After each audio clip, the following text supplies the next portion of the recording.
what the hell going on in here? It's a motion party. Hello, hello, hello. Hi, Crazy Mike. I haven't seen you so far this week. Gabe, holy shit, Gabe was fucking sitting there waiting on it. Gabe was fucking sitting there waiting on it. Hello, everyone. We're having a lot of fun tonight. I'm looking forward to what we got planned tonight. Yeah, I figured you must have been working for some crazy hours that week. It's like, damn, I feel bad. I should have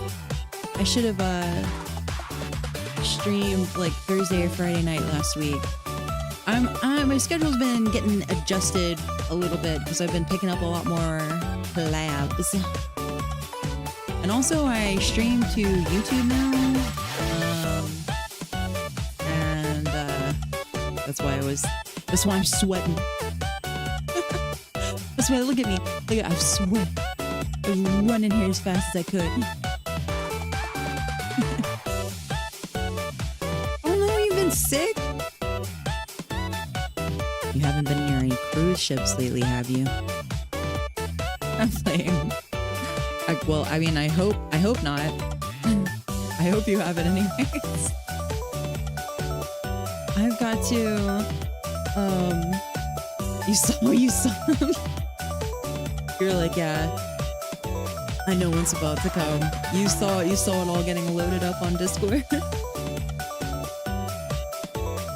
I'm sorry you've been sick, Mike. I hope you're starting to feel better soon.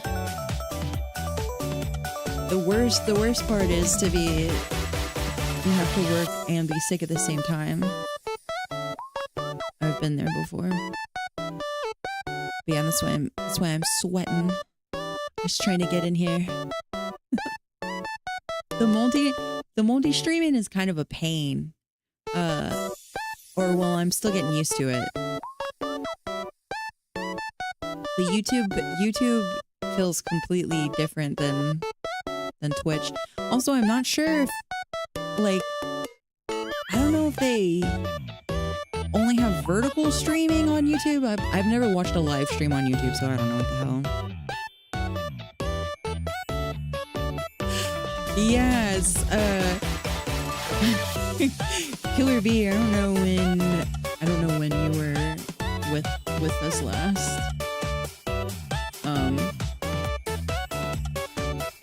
But I'm sure this is about to be just as interesting. It's okay, you're only in the first few minutes. I haven't even started pre-gaming yet. You're safe now. You're safe. You're safe for now. We're gonna do a fun little psychoanalyzing the chat tonight. Oh shit. Ah, the cheese. I have to switch models. Right, I'll switch to chibi model once we're done with the diagnosis. I have them color coded. I have my redeems color coded, but I really need to find a way to make it more obvious that they're color coded. The red ones are for the Dr. Chupa model. This one, the blue ones are for the regular one, and then. Sorry, I had to kill a fly. And then the yellow ones are for the chibi model. But no, I understand. You see cheese and you must have the cheese. I need to find I'll find a cheese slice to put on my head for this one. Nurse hat, not that one. I want to have both my eyes.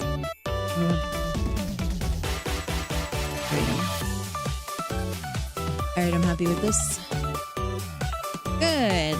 Alright. I'm very lucky. I'm very lucky to have a good provider. He spoils me with new bottles when I ask. Oh, okay, yeah, let me turn that down. No, good. Good looking out. Good looking out. Thank you. Oh shit, what's going on with my What's going on with my shit? Anyways, yeah, we're just getting started. Also, it's extra scuff lately. No, don't make OBS explode. No, not this early on. There'll be plenty of time for that later.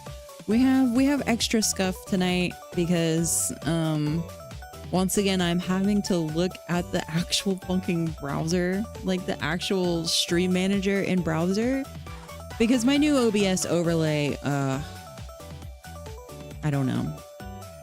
It's been giving me issues.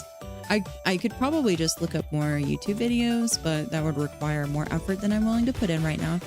Anyways, I've had these shots and monsters sitting next to me and I can no longer ignore their siren calls. So, let me get in tune with my inner doctor and then we're gonna start firing out some fun little questions.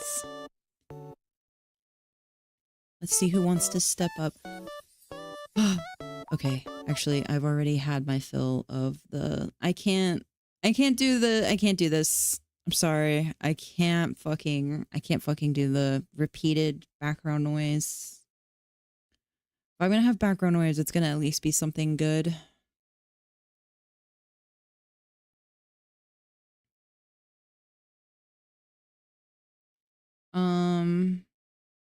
I really like all of these songs. I'm just gonna play. Oh my. True, this is a very not safe for work chat. Actually, we're kind of chilling right now. Well, as long as my PC's not going to blow up from existing.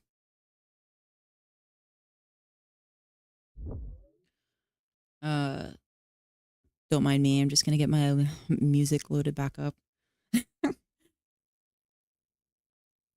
You guys like Death Grips? I bet everybody wants to listen to some Death Grips, right? Let's put on Ex-Military and all hold hands.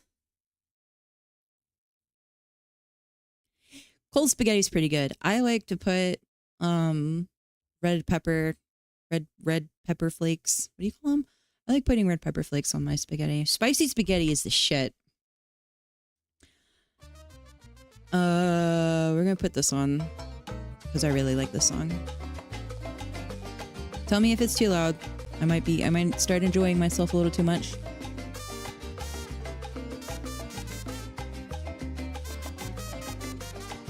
Death by Snooze to last name.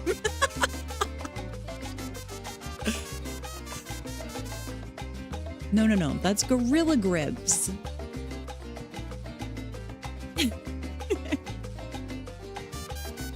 That's Gorilla Grips. Death Grips is great. If you like loud, angry music, check out Death Grips.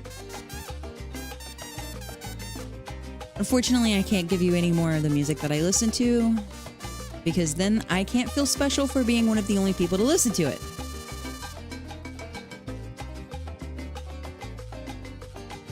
Okay, now back to my siren calls, and then I'm gonna get our information loaded up here. I have some very specific questions for all of you. As you know, I am a licensed doctor who has never been convicted of any malpractice ever. Not a single patient ever lost.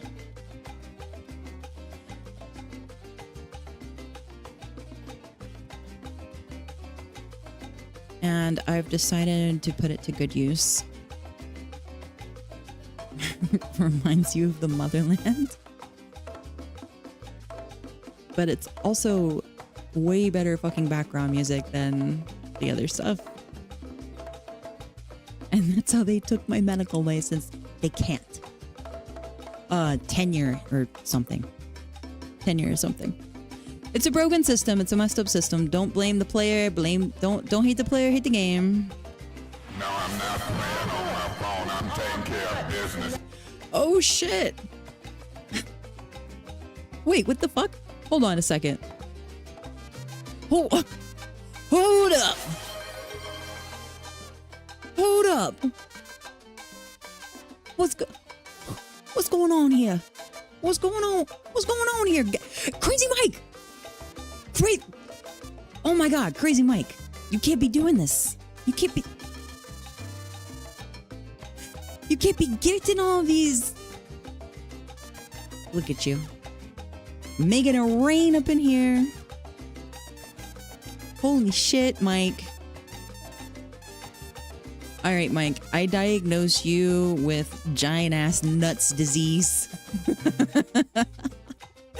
you got fat ass balls. You got fat ass ball disease.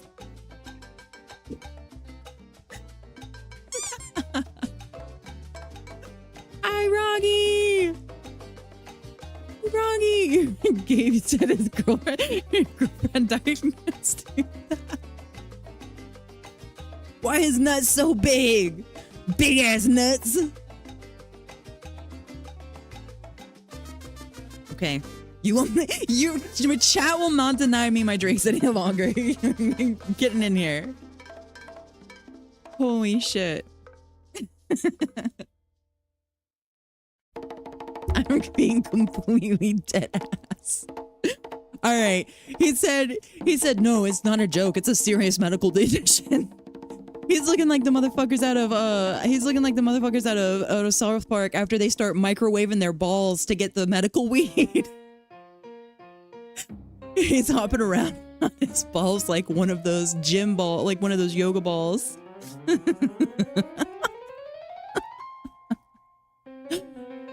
Did someone say fat balls? Fucking Roggy's neuron just got activated.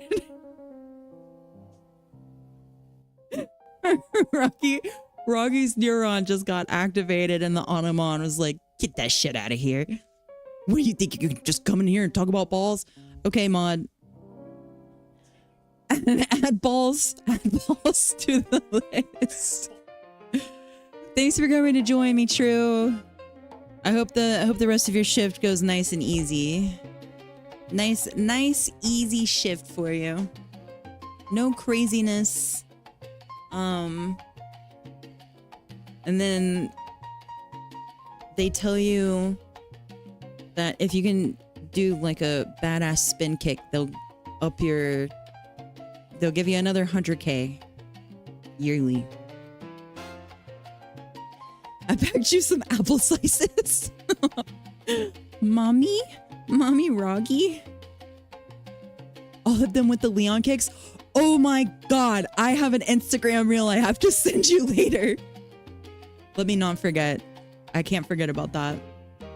It is incredibly important that I send you this reel. Okay, holy shit. Oh my God, I'm getting drunk now. God. I'm drinking now. Mike trying to tempt me away from the alcohol. Like, oh, I'll drop a few more subs. I'll gift a few more subs in here. You can't stop me. Can't stop the A train, baby. See ya, True. Take it easy, play a pimp.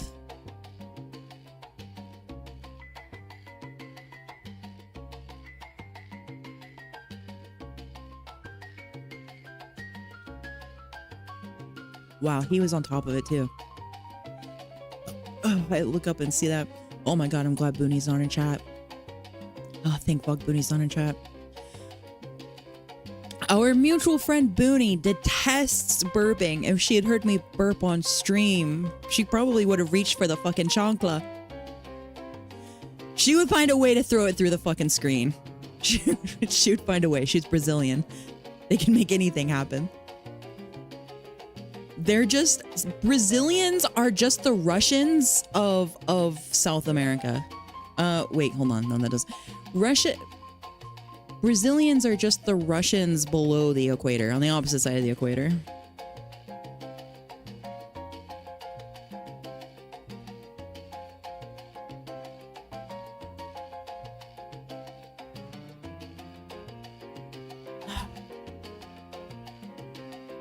Oh shit, let's go. Ooh. Let's go, baby. Shots. I love alcohol. Oh shit. Oh my God. Roggy, stop it. No, Roggy. No, Roggy. Get Rust. Don't come in here. Don't come in here with the subs. Don't come in here with the subs. You gotta wait. You gotta wait right now. Fucking, is my stream lagging? Or is it just me? Is it just me? Is it lagging? Am I lagging for you guys? Am I lagging? No? Okay, thank you. I can't, well, I'm trying to be able to tell off of my browser. My liver is cooked. You should see my kidneys. They're just shriveled up.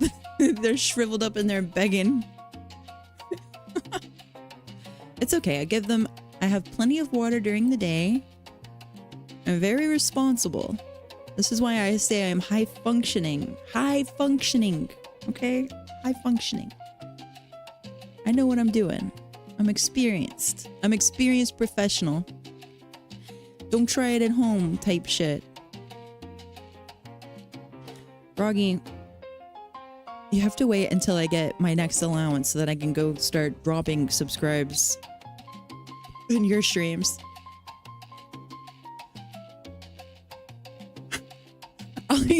I'll use my sugar daddy's money to benefit all my friends. I'm so generous.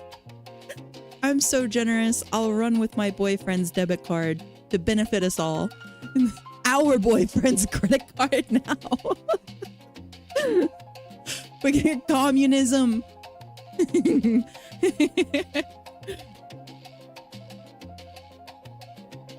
Okay. I've ingested my potato poison. But we must also consult our herbal spirits. Death to capitalism. Me in my garden talking to my Marxist-Leninist plants. Yes, the herbal spirits. The herbal spirits. Yes, Roggy, join me. Grab your pen. Grab the Benjamin Franklin. Grab the you know what? Never mind. I thought I had something there and it didn't. It sounded better in my head. All right. I'm gonna shove a bong pipe in my mouth.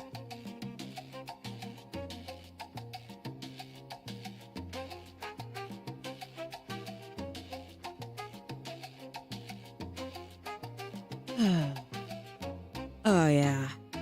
This is how we unwind on a Friday right here. This is how we unwind on a Friday.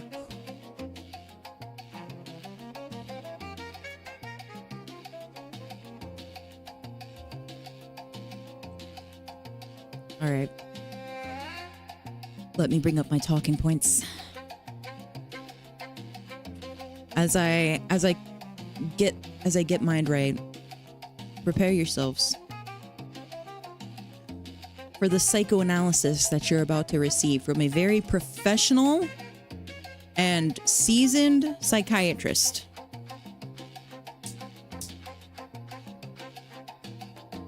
Ew, this is cooked.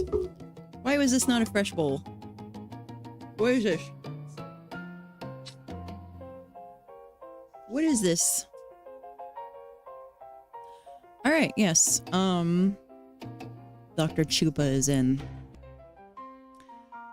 I will now be consulting the rest of you as individuals of concern. What is this? What is this that's playing? We'll get some salsa premium in here.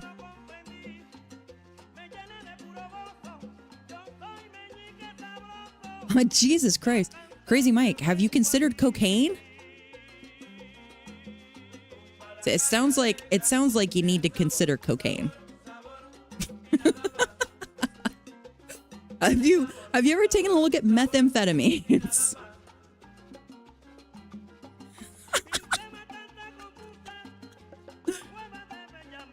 Oh, that's right. Crazy Mike's got 3 kids and a 4th on the way. He can't sustain a coke habit, not in this economy. But I am glad to know. I'm glad to know. I'm very glad to know that the only thing stopping you is the financial climate. And we're in a recession right now, man. Fish scale ain't cheap right now, okay? People are talking about gas prices. Let's talk about them white girl prices. All right, enough. I'll give you a prescription after your diagnosis. All right, let's start with some easy ones. You haven't touched any substances in your life? I'm writing that down in your file. This is just abnormal. This is not this. You know what? I'm honestly impressed. No, actually, I'm genuinely and Killer B. You have impressed me. I guess it depends on how old you are too. Because, you know, if you're sitting here as like a 55-year-old motherfucker and you're like, yeah, I've never touched any kind of substance in my life. And I'm gonna be like, damn. You're straight, you're straight edge for real. You're the realest straight edge I've ever met. And I've attended a few shows in my life.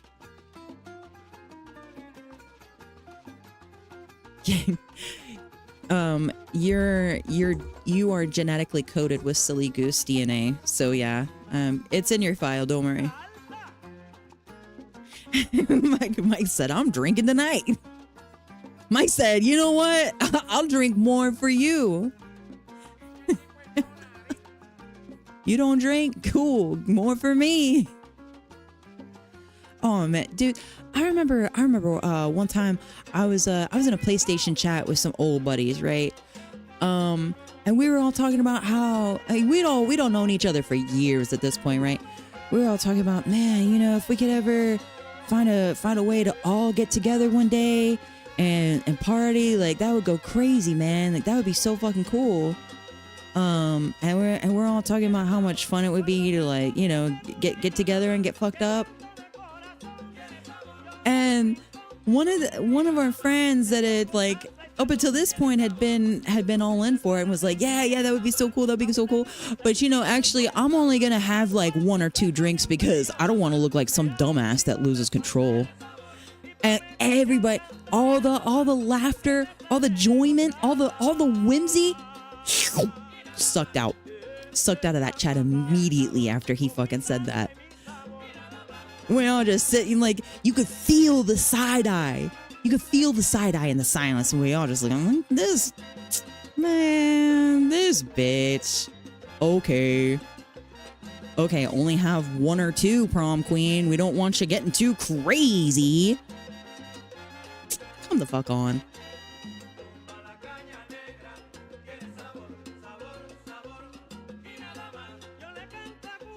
Hey, learning from people's mistakes is definitely, that's the call to make. It's important.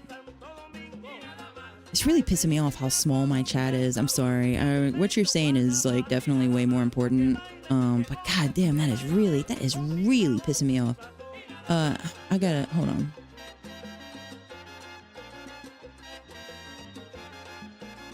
Oh, this bitch is already big as hell.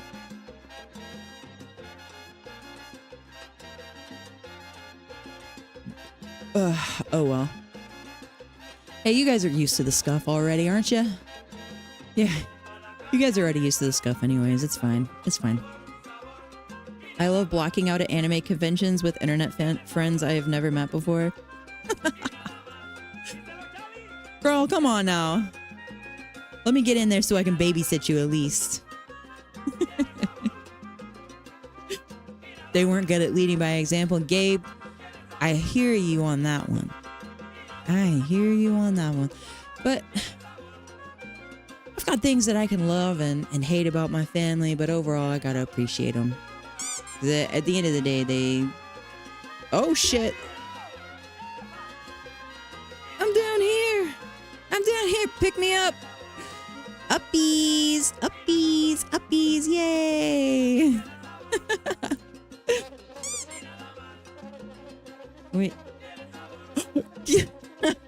Please refund this man for his cheese. We We're still in the doctor skin. This is just the tiny version. I'm sorry. I'm so sorry. What just got redeemed? What just got redeemed? Is it triple cheese? Was it triple cheese redeem? Chupa chibi. Oh, okay. Yeah. I see. All right, we have a fresh bowl. All right, let's get into some of these psychoanalysis questions. Okay, let's get into some of these psychoanalysis questions. All right. Come here. Come on. Gabe, I'm writing down in your file, obsessed with cheese. Do you have any French ancestry by chance? Just out of curiosity. Usually people with a French bloodline, they have a hard time controlling themselves around cheese. White people in general love cheese. You could tame any white person with cheese. Trust me on that. Italian. Oh, you know what? Funny enough, that was going to be my second guess. It's amazing that if I didn't know any world history and you just gave me a general analysis of each country and what their people are like, I would think that French people and Italian people would be fighting all the time. I would think that it's like on sight between those two, but actually it's the British. The Brits managed to be such shit. The English managed to be such shitheads back in the day. Everybody hate them. It's always the damn Brits. Damn colonizers. I'm sorry to my British viewers. I love you. But you got to learn to laugh at yourself. We do a lot of self reflection as a very nice way of putting we're going to bully each other. The motherfucker's still eating like his World War II. WW2? What the hell am I on? What the hell am I on? Alright, I should stop running my mouth about the British. And let's see.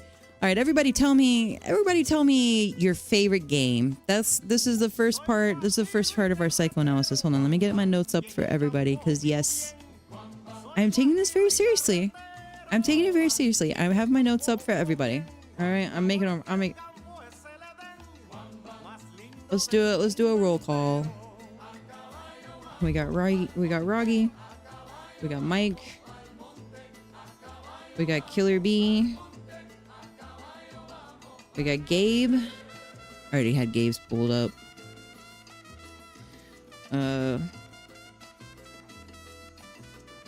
Dracon.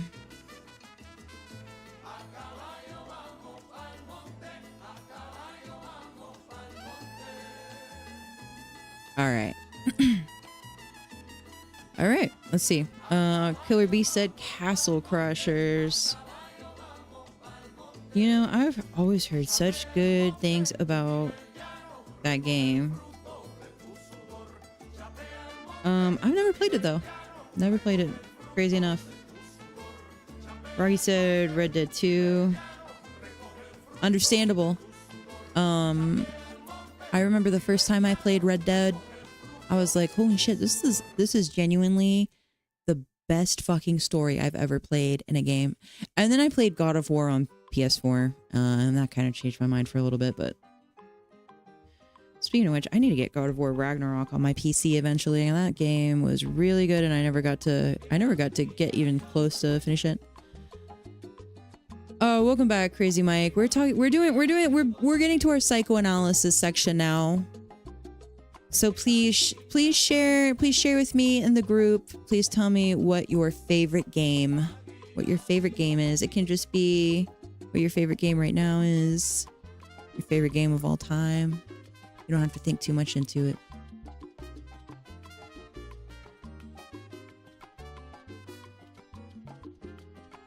Red Dead, Castle Crashers, Ultra Street Fighter 4. I am not surprised fighting game for Dracon. Huge shock. Silent Hill. Silent Hill 1 and 2 are your top. Monster Hunter World for Gabe. MH World is so fucking good. I do not blame you. It's definitely in my top. And then Silent Hill is fucking amazing though, and I've really been enjoying my playthrough. I've been wanting to play more, but you know, ADHD is a bitch. We just like, I want to play so many games all the time, all at once. If I had multiple sets of hands, I would use them to play multiple games at the same time. I would put them to really good use. Oh shit. Sometimes when I get drunk, my southern accent wants to come out a little bit, but I'm embarrassed by it and I don't want it to. Runner-up is Elden Ring. Elden Ring is really good.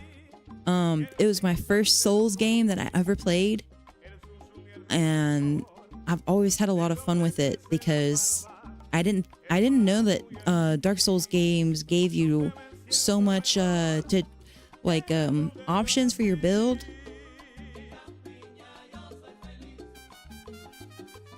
Oh, Silent Hill's how you found me? Oh shit, I didn't even realize that. Well, that's cool as hell. You said, damn, she is struggling hard as fuck.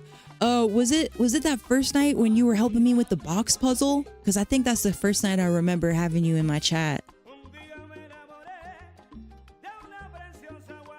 Ah, okay, yeah. You and T were saving my ass that night. I was so fucked up.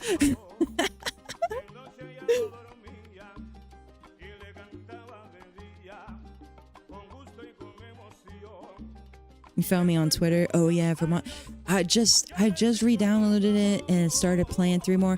You know what? That reminds me of something. I was like, I love modding my games, right? And I was looking up the mods for Monster Hunter World. I was looking up the mods for Monster Hunter World last night. I mod Skyrim. I've been modding Skyrim since 2018. So I'm no stranger to adult mods. I'm no stranger to sexy mods. And I get it, you know. I'm not gonna be one to judge. I'm not gonna be one to say anything about, you know, you do you.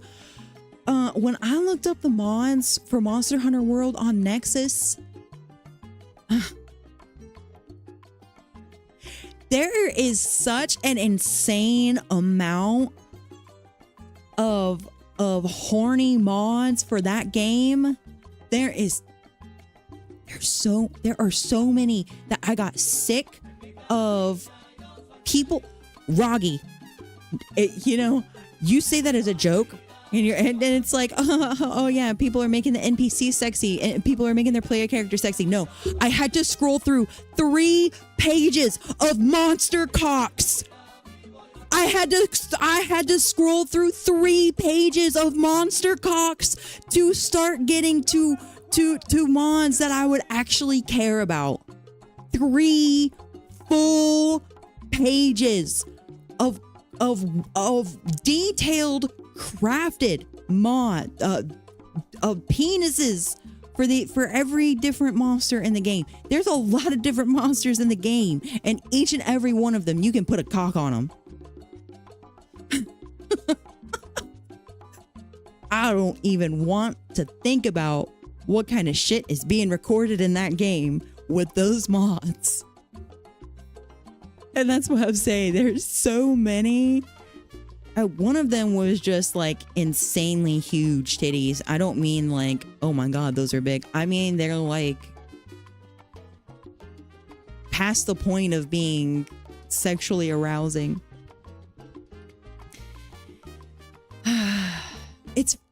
I thought I was gonna find stuff to make the characters look better. I thought I was gonna find stuff to improve like the meshes and everything and make things look a little nicer. Nope. Just monster penis.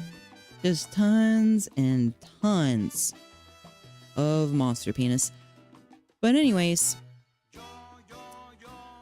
I'll find all the weed. I had to enable the thing to turn off adult mods so that I can find ones that are actually worth it. That's what hurt me. That's what hurt me. Somebody done put a pussy on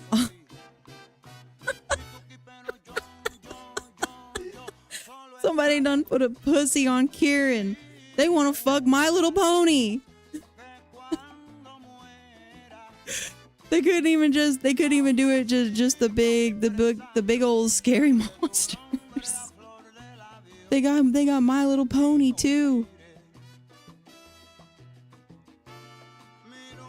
Hey, there's some really horny people playing this game. Hey, the game admittedly has been out for a long time, and I've noticed a trend that older games tend to have more porn-focused mods the later in life they get. I don't know why, but it just is something that I've noticed. Like Skyrim now, if you looked at the most recent mods being kept up with and updated and everything, a very large amount of them are just sex mods. You know, they're just, Bethesda can be very proud to know that the same fucking game engine that they've been using for way too fucking long is now basically just a porn engine. People are just pumping porn out of that game. All thanks to mods. Shout out to Bethesda. I would argue that they gotta be at least in the top 10 for video games that are used to make 3D porn.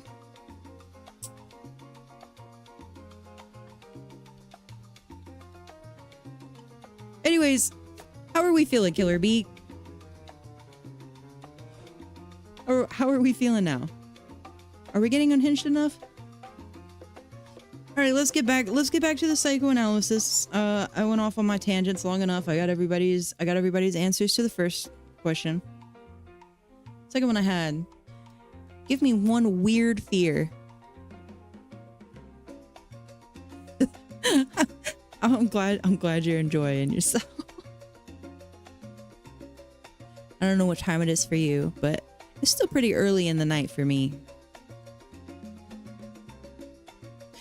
Oh, Blizzard definitely is up there. Blizzard is definitely up there. Everybody knows about Overwatch characters, and it's not because of the game. You're afraid of dead bugs, not alive ones. Actually, that says a lot. Thank you. Thank you. Hold on. That says a lot. I'm going to write that down.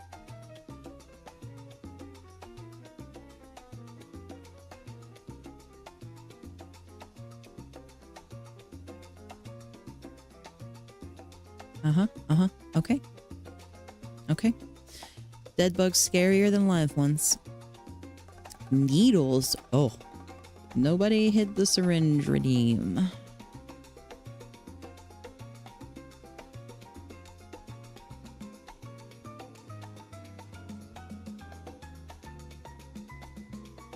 Alright, needles. Needles for Killer Bee. Do they beat League? Actually, I would like to know the numbers on that. Oh, Warcraft. Yeah. Yeah, that's true. That's true. And Warcraft has been around for a long time. Oh, thank you. Thank you, Paladin. Thank you, Paladin Poco. Thank you. I don't know how much you've caught. So far, we've been talking about what game has the most Rule 34 made out of it, and Monster Cocks. So we're on a roll so far. He looked up the archives. He looked up the archives. Oh, yes, Monster Hunter. Monster Hunter. Yeah. We're not just going off of we're Capcom made specifically monsters. Or what we're talking about. I appreciate you, Poco.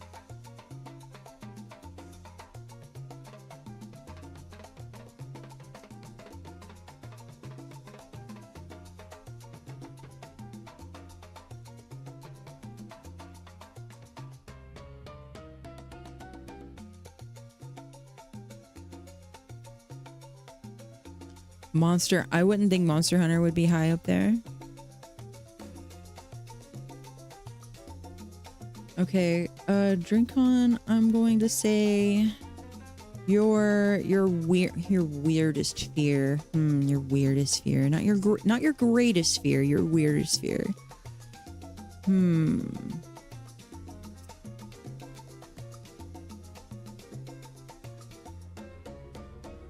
trying to think.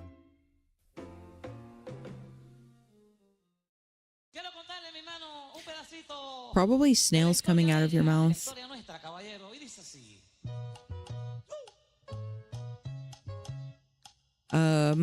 Yeah, I guess that's a valid. I mean, everything is higher up than you because you're short, so it's pretty valid. I'll say that your weirdest fear is afraid of own height. Terrified of being this small.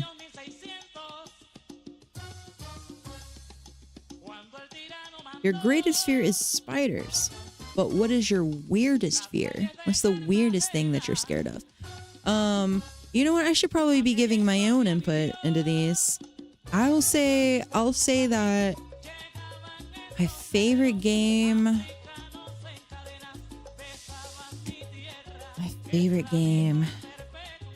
You know, for such a long time, I would have told you Smite.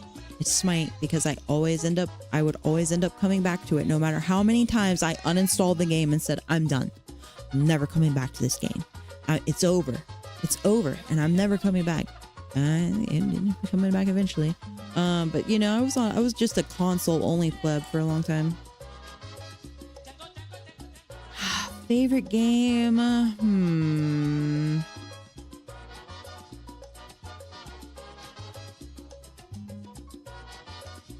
I think I'm gonna go with Ark. I haven't played Ark in a while because I've got a grudge against Wildcard right now. Pretty pissed at them for what they did to the game. But I think that Ark will always be the most special game to me. The 2001 Grinch movie starring Jim Carrey. Okay, explain, because I love that movie. And the scene where he gets launched into the big titties lady's chest. Hey,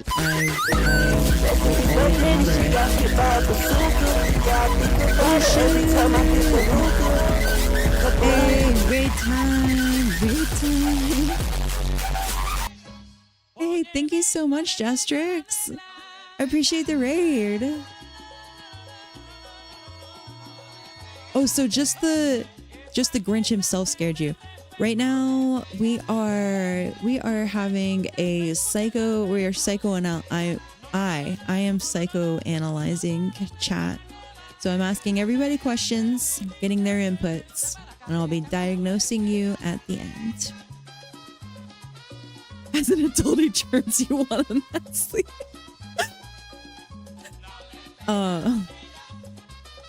You know, I found his ability to crunch on the glass as a baby in the scene where the old ladies are like figuring out what to feed him. I loved the sound of baby Grinch crunching on the glass. That was like ASMR to me as a kid. But anyways. Oh shit, hi Fable! Hello! we're I don't know how much you heard.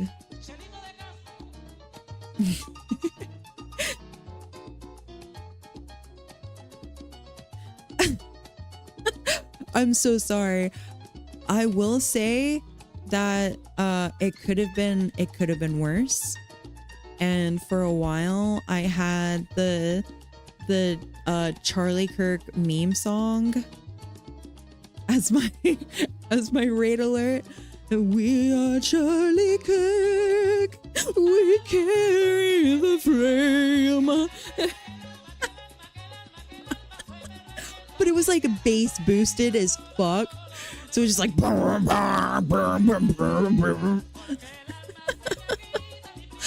but also it got old because apparently I didn't realize it when I made it the sound alert, but it went on for like a minute and a half. So it got really fucking annoying. But yes, hello. Bro is here. Hi, Stinky. All right, I gotta add Crow. We gotta get Crow on the list now for the psychoanalysis list. What the fuck is playing right now? It's like some fucking weird edit from the movie Coco. How did we get here?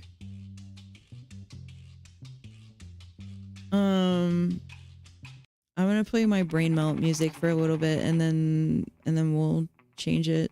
I'm probably gonna get muted for this one. Gonna get muted for this one, gang. Hi Crow, hi Fable. Thanks so much for coming to join me. You said Rocky said those were the days. Don't make me, I'll play it. I still have it down though. No, I'm not putting any of us through that. Yes, I hope your stream has been going well too. Sia! Oh, Sia's here too. God damn. All my bitches in the chat. Fuck the brain melt music. Let me get some Lil Wayne on. You have 1.4K. She. Yes, Sia is my beloved rat wife. Part-time demon.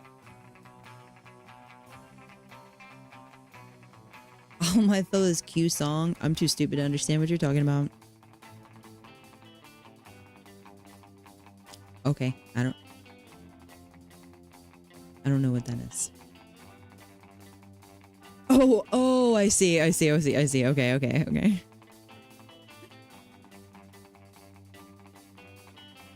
Oh, hi, T. Holy shit, T's here too? No, I still haven't beat Silent Hill 2. I've been getting distracted. Sorry, this is a real problem of mine. It's detrimental. And it's also, terminal. I'm stuck with this for the rest of my life. Eee, thank you. If you squeeze me, I will squeak. All right, T's come for his, sorry, I don't know why. T has come for their nightly tarot reading. Oh, yes. Headbands. Finally. Let me get a little bit of praise. But no, I haven't beat Silent Hill yet. I want to get back to playing it. Holy shit, Limbo's here. God damn. What the fuck? What fucking bat signal did I shine on to get all of you in here at the same time? In the same night? Crow, you shut the fuck up. Crow, you shut the fuck up right now. I'll time you out. I swear to God, look at me.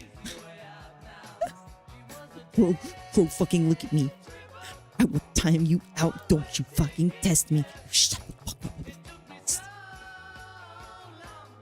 Not another word. Or I clip your beak. No, I'll fucking get Outlast 1 or I'll get Outlast Trials soon.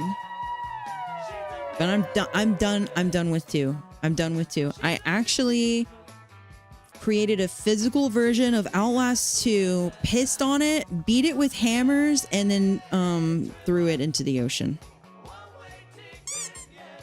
I did. I have a few different models now. We have this is the chibi version of my doctor's model because I'm psychoanalyzing my chat, or trying to. We're getting there very slowly. Just slowly pulling out my gun. Wait, what is that even in fucking reference to? I've completely forgotten the context of that. But possibly. Is it to put in my own mouth or against my own temple?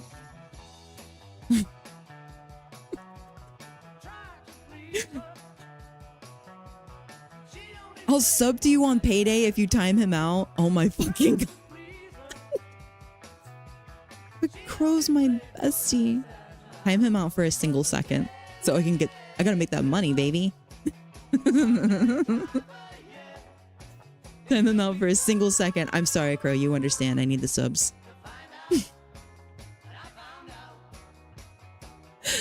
No, I'm sorry. Long live the paycheck. Throw him off the cliff.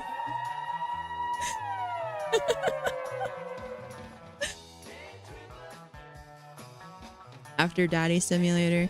Yeah, I've been having so much fun. Oh shit, T, oh my god, T, I've been shuffling your cards for so fucking long. These cards are so fucking jumbled, let me tell you. These cards are jumbled as fuck. Oh shit, Jestrix. Yo, thank you for the sub. That's fucking crazy. We going crazy tonight.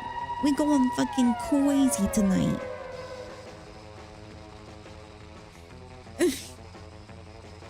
Someone please resuscitate Crow. He's dead over there. We need a resuscitation. Medic! Oh shit, wait, I'm the doctor. I'm coming. I'm on my way. Alright, T. First card. Second card. And we say Daddy's home. We've got the third card. And you know that I've been waiting to give you this reading all day. I'm sorry. I'm sorry. It's very serious. We're very serious. Serious about our reading. Alright, ba-bam! Let's see. That's a JoJo's reference, by the way. 7 of coins is your first card, T. 7 of coins is your first card. It's a bunny planting a big golden coin, and beside him, he already has a tree, a big, massive tree over him, bearing many coins. Okay? All right? So make your money, pimp. You have fat stacks coming your way. All right? Big bank.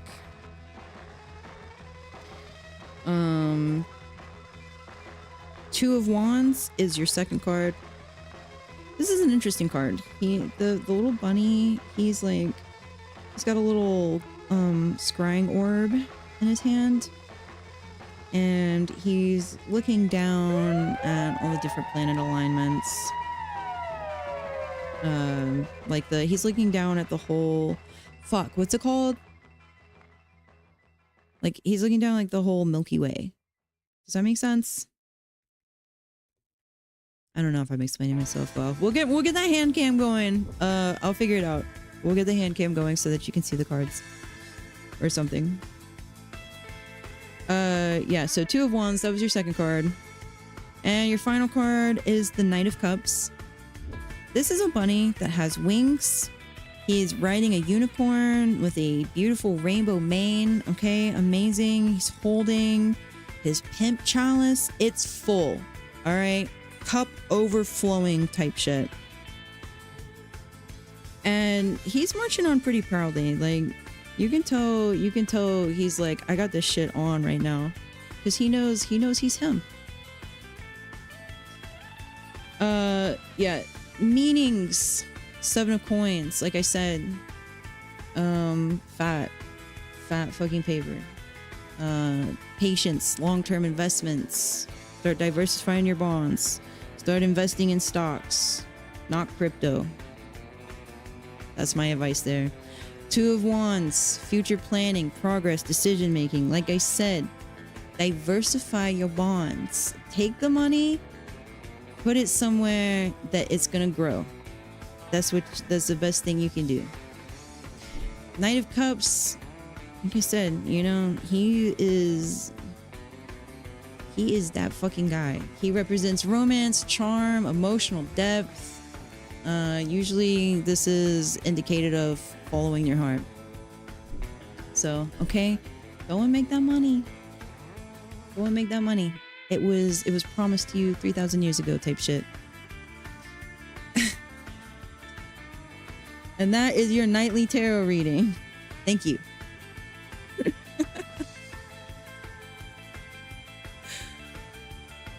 Yeah, this is now refried by the Atlantics. Eventually I'll get that widget on stream so that you guys can know what song is playing. That cherry got violated. What? I want one next. Okay. All right, Gabe. I can give you one. I don't know what the hell y'all are talking about in chat. I've completely lost the plot over here. But we shall continue. Okay, let's keep going. All right, Gabe. Let's shuffle up and deal. Thank you, Jestrix. If you hit me up on Instagram or Twitter, well, no, I don't think you can message, but Instagram or Twitter, I can send you the link for it. I got it for free off a booth. I sent it to Roggy too. It is sweet as fuck, and the artist definitely deserves all the internet traffic heading their way. There's a kitty on the bed too, behind my big ass head. You can't see it.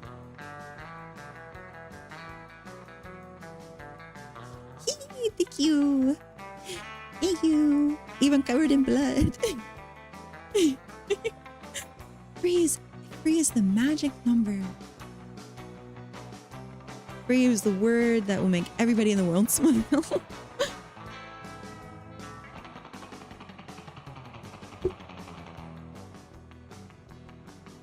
All right, Gabe, I have shuffled up your cards. I think this is your first time. T has been getting tarot readings from me for like a few weeks now. I'll say a while. I've only been... Oh shit, that's right. This weekend is the celebration of first whole month that I have been streaming. So yeah, let me go ahead while I'm grabbing Gabe's cards. Let me thank everyone, all of the friends that I've made, all of my regulars that I look forward to seeing. T, Mike, Wonder Scroll,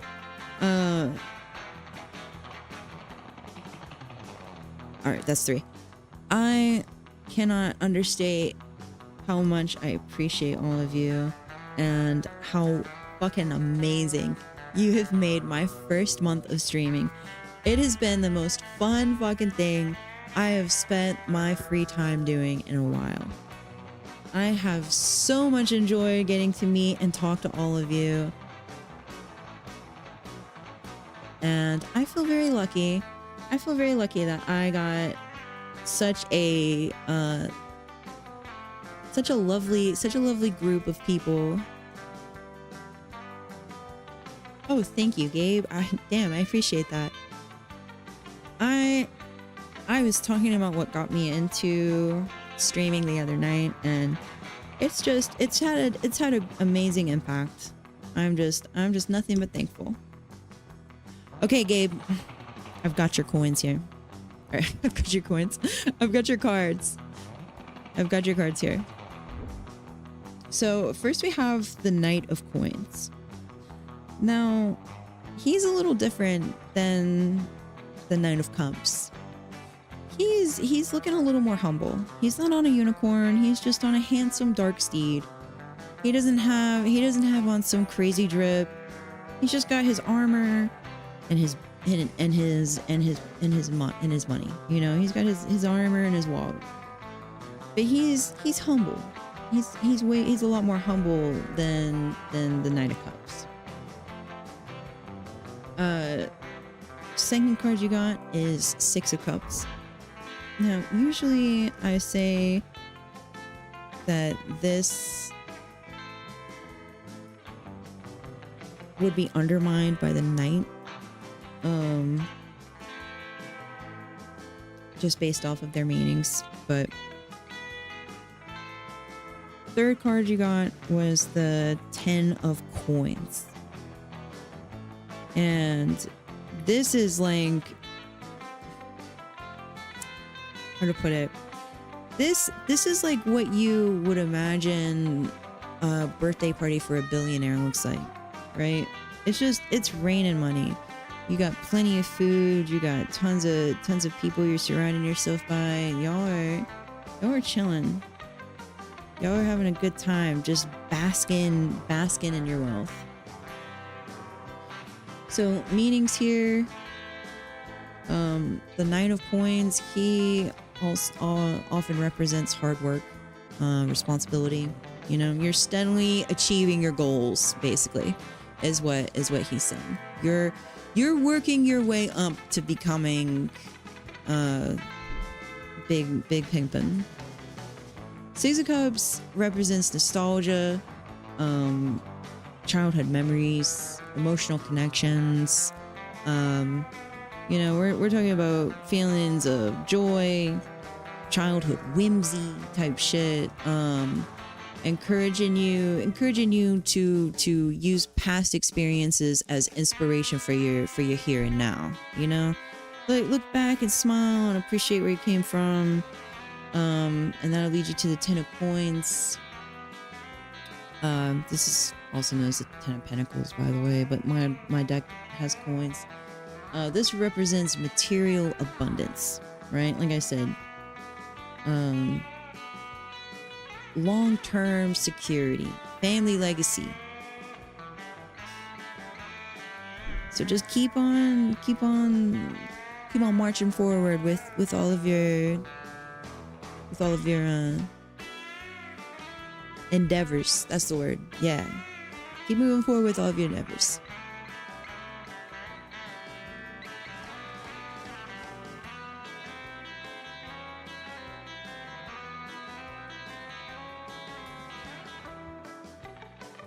Whew.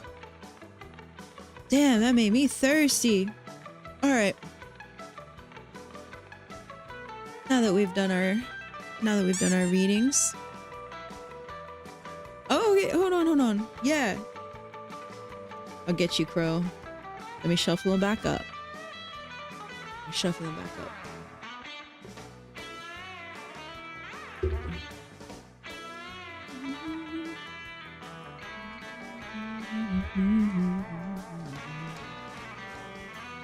Where's my lighter? Oh, where's my lighter? No, don't say my bad. I love doing readings. I love playing with this deck. Tarot is so much fun, and I need all the practice I can get because I'm pretty new to it. I'm pretty new to it, so I'm still learning all the different cards.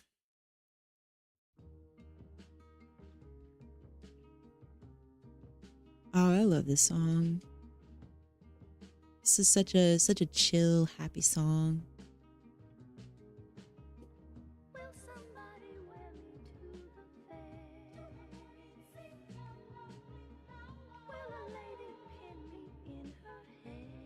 All right, first card.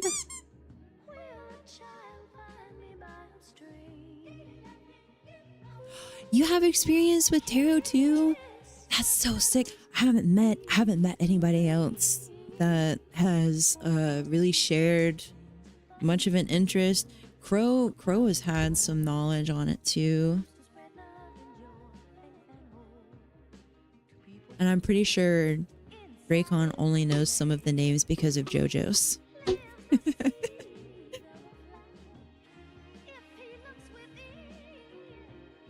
Yeah, Tarot's a lot of fun. Yeah, I take it all with a grain of salt, but yeah, it's just a silly little thing. Oh my, 9 of Swords is your first card. 7 of Swords is your second card. And Judgment is your third card.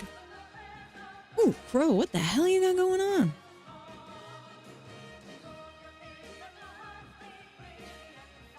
Judgment is this is the first time I've pulled Judgment, actually. So Judgment is a bunny angel, big beautiful wings. He's playing his horn. He's got the medic badge on his side. And there seem to be a bunch of messed up little bunnies underneath him, all reaching up, like praising to him.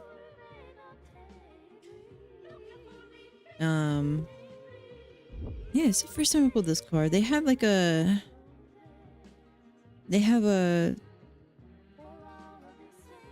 little tribute in front of them. There's a cross on top of it, and underneath it is an astrological sign, but I don't recognize it, so I gotta look it up.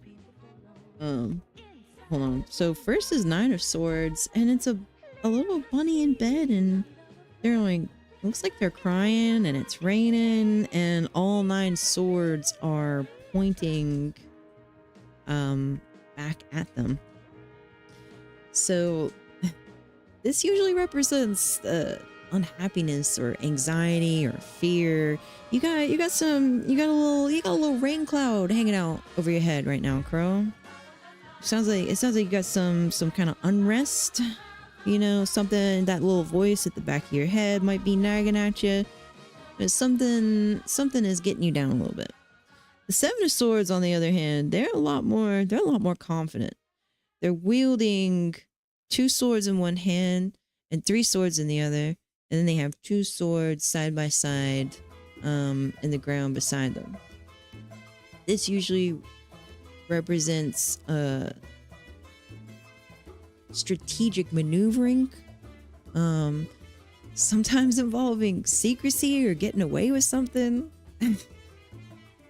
Because he looks locked in, but he looks sad about it. Does that make sense? I think he's got his swords there, and he's definitely ready to plot and make his next move, but he seems not apprehensive, but is definitely a lackluster experience, I guess. And finally, right, like I mentioned, you got Judgment as your third card. Now, this represents self-evaluation. It can represent renewal. It can represent spiritual awakening. But usually, this indicates time of self-healing, reflection, decisions on personal growth. So usually I like to make them a little silly. I'll just say, you need to get your mind right. That means what the deck is telling you is, in order to deal with these feelings, you have to get drunk tomorrow when we play Baldur's Gate, because I will be getting drunk too, and I have a lot more fun when I'm getting drunk with other people. In order to deal with your issues, you should drink, says the self-proclaimed high-functioning alcoholic. There you go.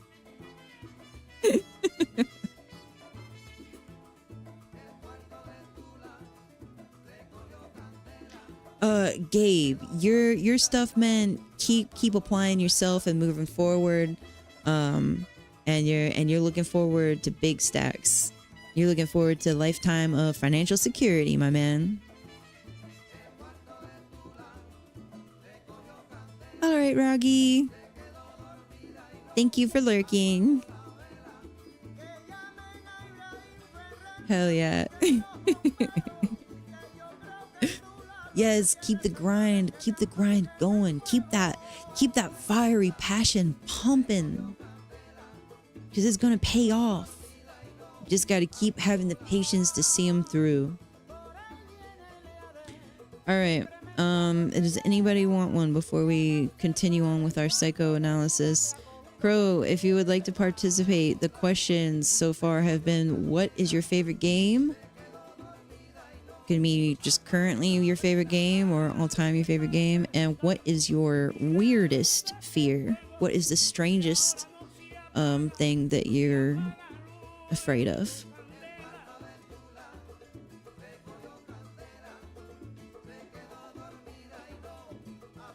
Be as successful as me. Oh, Killer Bee redeemed one. Okay, Crow, while you get your answers in, I'm going to shuffle the cards up and give one to Killer Bee. And the time 4:04. Oh yeah.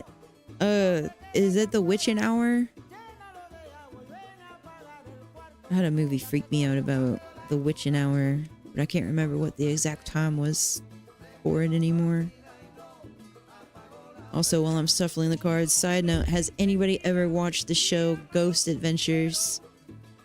The early seasons of that show are very near and dear to me. They are so fucking funny and stupid. It cracks me the fuck up.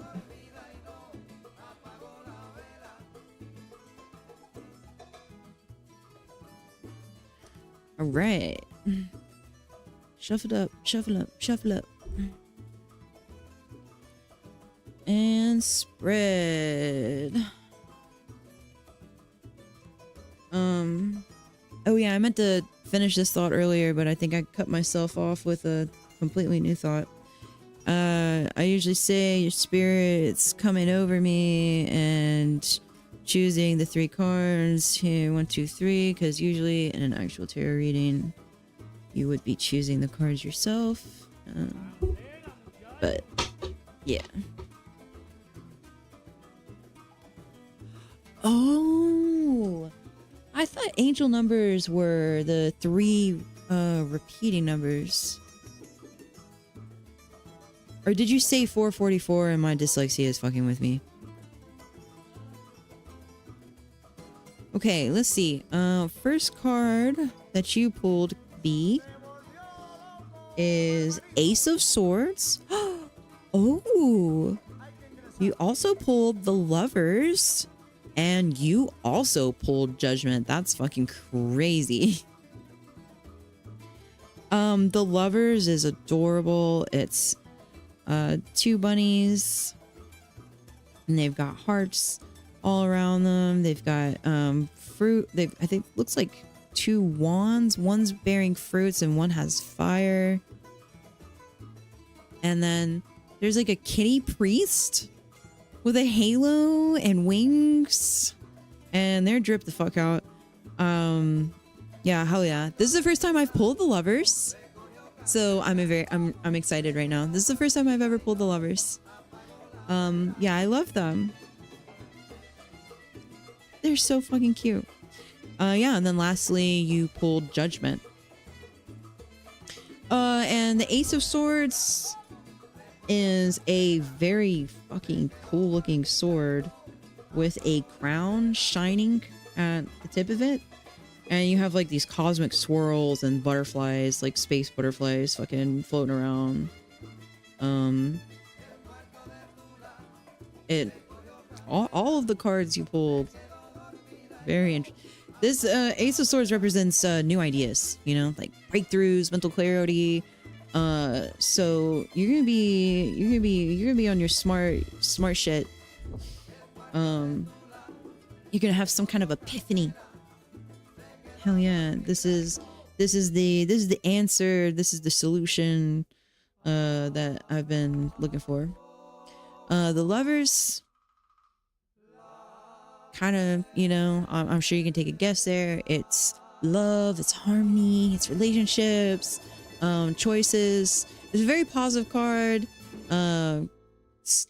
really just signifying connection more than anything.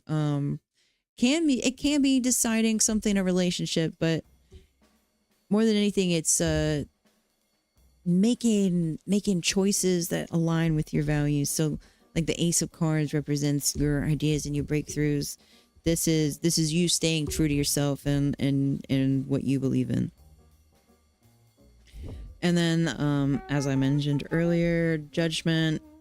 This is a time of self-reflection and renewal, and you're using what you've learned in the past to make better decisions now. So it sounds like you've got a huge character arc incoming. It sounds like the deck is saying that you have a big time character arc incoming. No, you're becoming your own, you're coming into your own. Everybody's got to go through their character arcs. Look forward to it. For better or worse, it's who you are.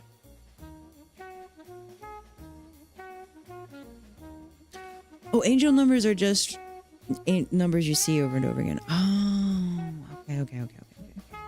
Okay, my bad. I must be letting gambling affect my memory too much. Gabe, this is a really good song. I should turn it down. It's wonderful background music, isn't it, Twitch? This is such great background music. I actually love big band music in the background. I like it more than lo-fi sometimes. Alright, that was definitely... Alright, so Bloodborne and 4-4. Let me put that... We gotta add that to Crow's file. Bloodborne...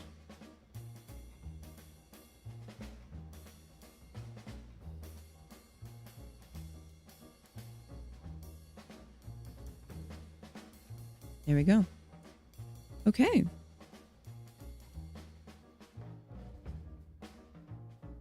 Now we can continue on with the rest of our psychoanalysis.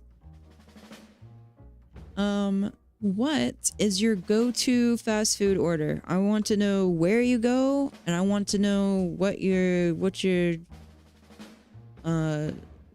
usually get. What's your regular? All right, Link. I might be doxing myself a little bit saying this, but I would say my comfort fast food would definitely be a bacon, egg, and cheese biscuit from Bojangles. I love a bacon, egg, and cheese biscuit from Bojangles. It's so fucking good. It always hits the spot, no matter what time of the day it is. You don't even need to eat it during breakfast time. It's good all the time. Killer B, you would have preferred bad news. Nah. It's good to break out of your comfort zone sometimes. We gotta evolve. Oh yeah, Crow, I already knew you. The smart menus. Double farmer's wrap from Tim Hortons. You're gonna have to tell me what that is. I've never been to a Tim Hortons and we don't have them down south.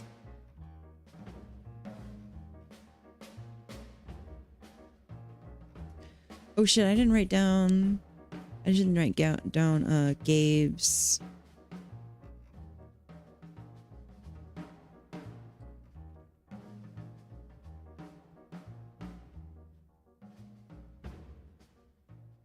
I gotta go back. Oh, I gotta go back so far up.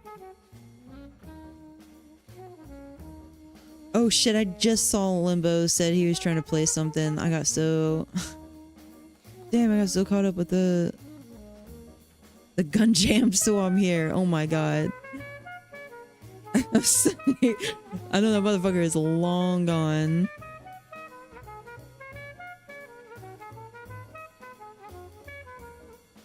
Fuck. Gabe, I can't... that's right, the Grinch. Jim Carrey Grinch. Weirdest thing I was ever scared of. I'm gonna say the witch's laugh from Banjo-Kazooie when you die and it says game over. It's got the witch's head silhouette that pops up and like her cackle in the background. And whenever I was playing that game, I would have to cover up my ears because it would scare me.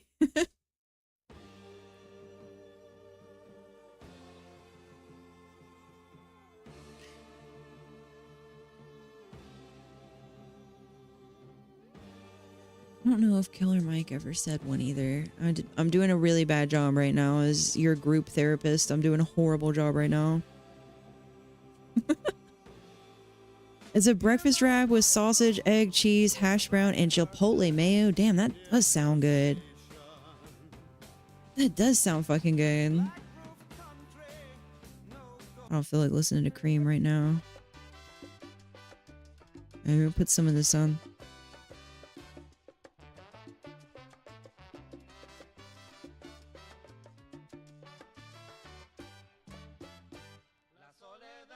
All right. Smart menu. Because it's the most cost effective.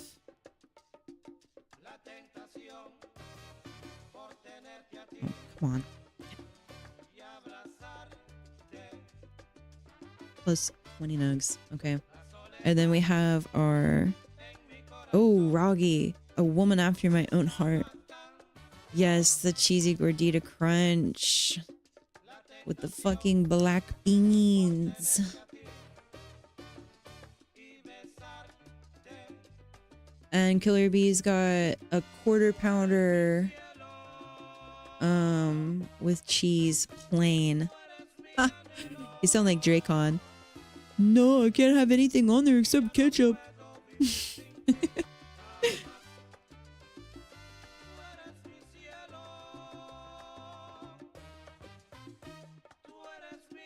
All right. The Quadilla combo, yeah. Cookout is so fucking good. But I had to keep it real with my Bojangles. That's my first love. I had to keep it real with that.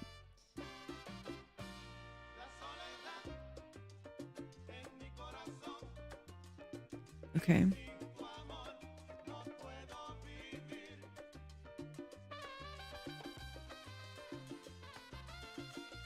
I feel like a server right now writing this down in shorthand.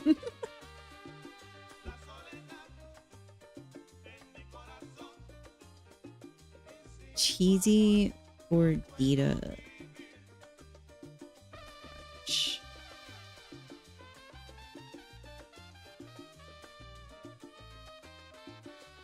Okay. I only need to write down Quadilla for Dracon. That's all I need for one. Yeah, that sounds good as fuck. A mojito? Oh my fucking god. Let me tell you something.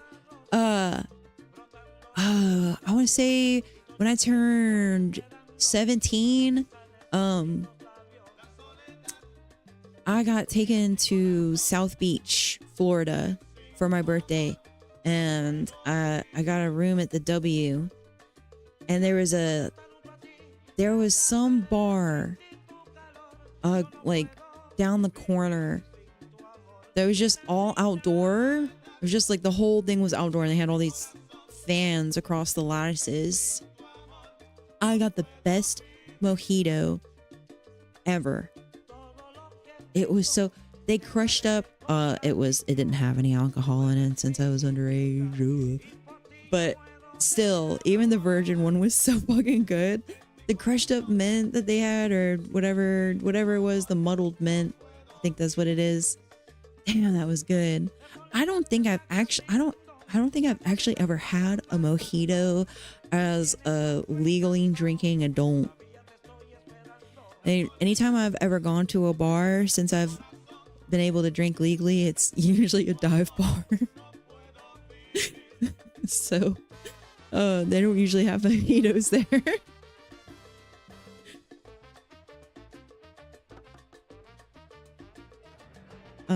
assume that Mike's probably being a dad or something right now. All right. What did I have for the next question?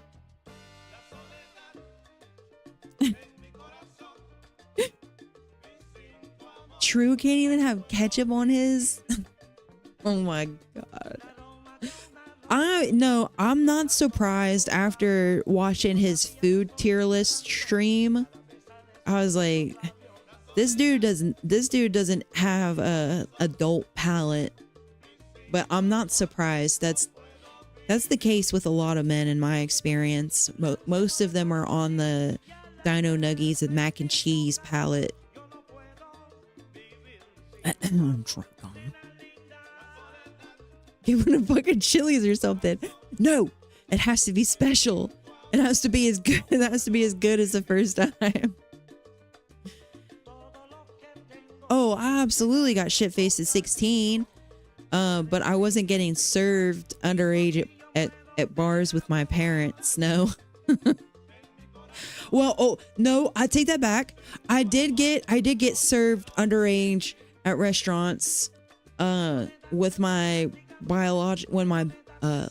shouldn't put it that way. When my mom took me overseas for the first time, I was 14 or 15, I think. And we went to London, we went to Paris, and we went to Milan. And everywhere we went to eat, I started just saying that I would have what my mom was having, because I knew that meant that they would also bring me out whatever alcoholic drink she had ordered for herself. Because they didn't give a shit. Europeans don't give a fuck, man. You'll be 13 years old, they'll go and serve you an alcohol. They'll give you a glass of wine. They did not care. In fact, it wasn't just wine.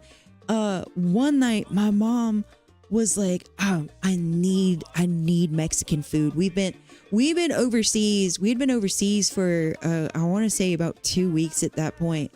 And she just wanted some comfort food. She's like, "I have to have some Mexican food." But we were in London at that point, and they ain't got like any Mexican food out there, or at least not that we could find open at that time. But we went into this one place that we could find, and apparently it was like their opening night. At one point, our server comes over to the table and plops down some shots of tequila. He just plops down shots of tequila in front of me and my mom, and is like, "Yeah, it's on the house. It's our opening night. Thank you so much for coming." Yeah, and like this place was so lit. They had dance music and fucking lights going all over the place. I felt like I was in the club or something, and it's just a fucking Mexican restaurant. But they were lit as hell up in there. But anyways, my mom didn't let me take that. She actually slid it across the table over to herself. And she goes, "You're not ready for that yet." And then she slams them both down in front of me. So anyways, if you're wondering where I got it from, I'm a product of my environment. Speaking of which, I got some more waiting in my cup for me.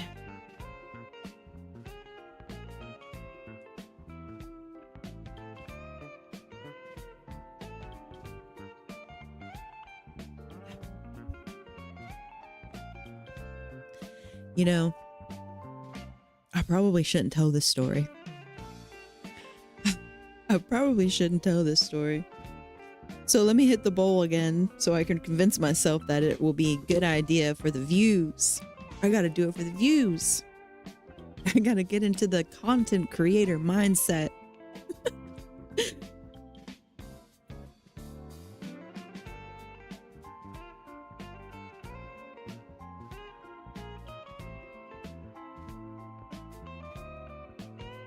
Now, you know, I would, Crow, to your point,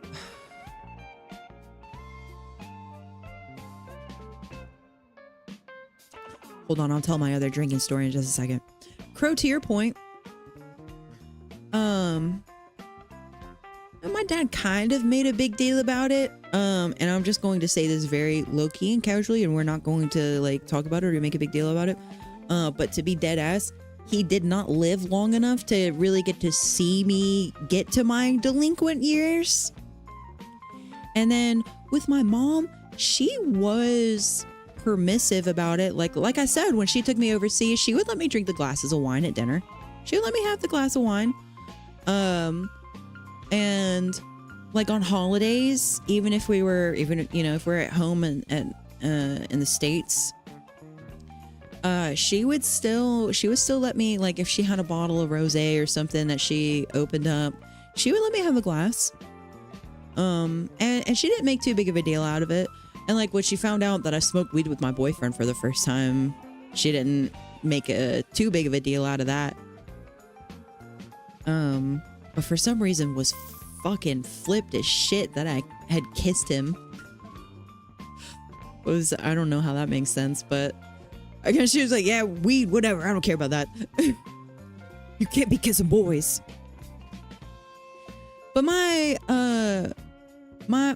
biological mother, she was kind of a pill. Like she made me, like, I had to spend a lot of my life doing gymnastics and cheerleading because of her, and it was never really my vibe. Of very much a tomboy. Never had really much interest doing that stuff, but yeah, that was just kind of everything about her was shit like that. But anyways, let's carry on before I get any more sidetracked. Yeah, even though she didn't make a big deal out of it, somehow that didn't really ever make me, it didn't ever really stop me and be like, oh, my mom thinks it's okay to drink, so now I want to drink less. That was like, I don't know, that logic never applied to me. I guess I was more just like, okay, I can get away with this. So take it and run with it. Which is probably a great segue into the story I was saying I probably shouldn't tell, and how I would get tall boys from the gas station across the street from the dispensary I was working at, and I would crack them open and drink them on my shift, but I didn't really think anything of it. I was like, this would be a fun job, and I ended up, they ended up hiring me like almost right away. And I had a lot of fun. I had all of these like regulars that I got to see, and like the job was a lot of fun. So it's not like I was drinking because I was stressed or anything. I don't know. It was like grabbing an energy drink in my mind. And one day, so this particular dispensary was run by a polyamorous gay man couple. And it was like these, it's a gay couple that had already been married for like decades, and then I guess their marriage was getting stale or something, and they had to adopt a twink into the mix, because that's definitely what was going on. The age difference was crazy. But anyways, I mean, he was driving around a custom purple Tesla at the time that he was very proud of. So, you know, is it safe to chill for 5 minutes as I'm talking about the polyamorous gay couple that I worked for at a dispensary? Anyways, the gay couple that, like, the two men that had already been married to each other for some time, they were co-owners. And the twink that was their husband, quote unquote, because I'll be real with you, they can't all be married to each other. That's not legal where I'm at. But anyways, the twink was a manager, right? But he basically just did whatever he felt like doing. And I guess it was his way of feeling like he was earning the money that they were clearly throwing at him, because they made fucking money. Okay. This was not their startup business. This was their, let's have this endeavor for fun type shit. But anyways, yeah, I mean, now, coming from a bi woman, I will say he was like averagely attractive. He was very clearly gay. So I guess maybe that's one reason why I wouldn't find him more attractive than just like, oh yeah, he's a decent looking guy. He's not ugly. But he wasn't like, oh damn, he's a good looking guy. You know, it wasn't like, he's just, I guess, just average, maybe slightly above average looking guy. I think that more the thing is that he had some things going on with him. And more likely is that he was just young and vulnerable, sadly, but true. I know what I'm talking about. I'm a psychiatrist, and I know that just by working from these people, exactly what was going on in their minds. But I will say the twink was getting fucked up. And like on way more than just drinking and smoking weed. Like he was taking like X, and for a while we were stalking these mushroom pills, which were very obviously just some kind of hallucinogenic RCs pressed into a pill. I don't know how we were getting away with selling those for a while. Eventually they had to change their recipe, we'll put it.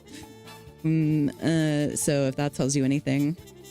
And conveniently, this happened shortly after the Netherlands banned a whole bunch of RCs that they had been majorly producing for the rest of the world for a while. Not that I know anything about that or anything, but just, you know, it's a autistic special interest as a doctor. I'm very interested in prescription drugs because I'm a doctor. But anyways, yeah, so they were good. I'm not gonna lie. I got them I got them once or twice myself. And yeah, they made you trip balls for sure. But he was taking like 3 or 4 of these pills, like on the clock, man. Oh my God. He was, yeah, his pupils be dilated as fuck. He's sitting in there selling people weed. He had some shit going on with him for sure, but that whole place was crazy, dude. That whole place was crazy. But man, the benefits of working at a dispensary are unmistakable. I was getting so much shit for free, good deals all the time. And you know, the only downside is I would have everybody hitting, like everybody I knew that knew I worked there would hit me up. And they would always be trying to come visit on my shift because they knew they could probably try and peer pressure me into a fucking discount. I don't know. My boss has never said anything to me about that. I guess because my sales were good enough. I guess that's why they didn't fire me when they found out I was drinking tall boys on the clock either. They were just like, you know, you might have a problem. I was like, yeah, am I gonna have to do something to keep my job? And they were just like, well, no, we're not doing anything, but you know, we're just letting you know that like you at least can't drink on the job anymore. And I was like, all right, word, I won't drink on the job anymore. And listen to this, my buddy, I made good friends with this dude while I was working there. I'm sorry, and it's not like what happened to him is not funny. I don't want anybody to take it. What happened to him was definitely not funny. But the situation, like everything, the situation itself is just ridiculous. My buddy that I was working with, me and him started at like the same time, right? We started working there at the same time. We became good friends. His grandmother suddenly had to go into hospice, and you know, it was very clear that she was about to be at the end of her life suddenly. So he, you know, without getting permission for time off, he was like, hey, this is going on and I have to leave town to go and be with her before she passes. So he missed 2 days. They fired him over it. They fired him for missing 2 days to go and see his dying and then, you know, deceased grandmother. But they didn't fire me for drinking the job. The ethics of this place were outstanding.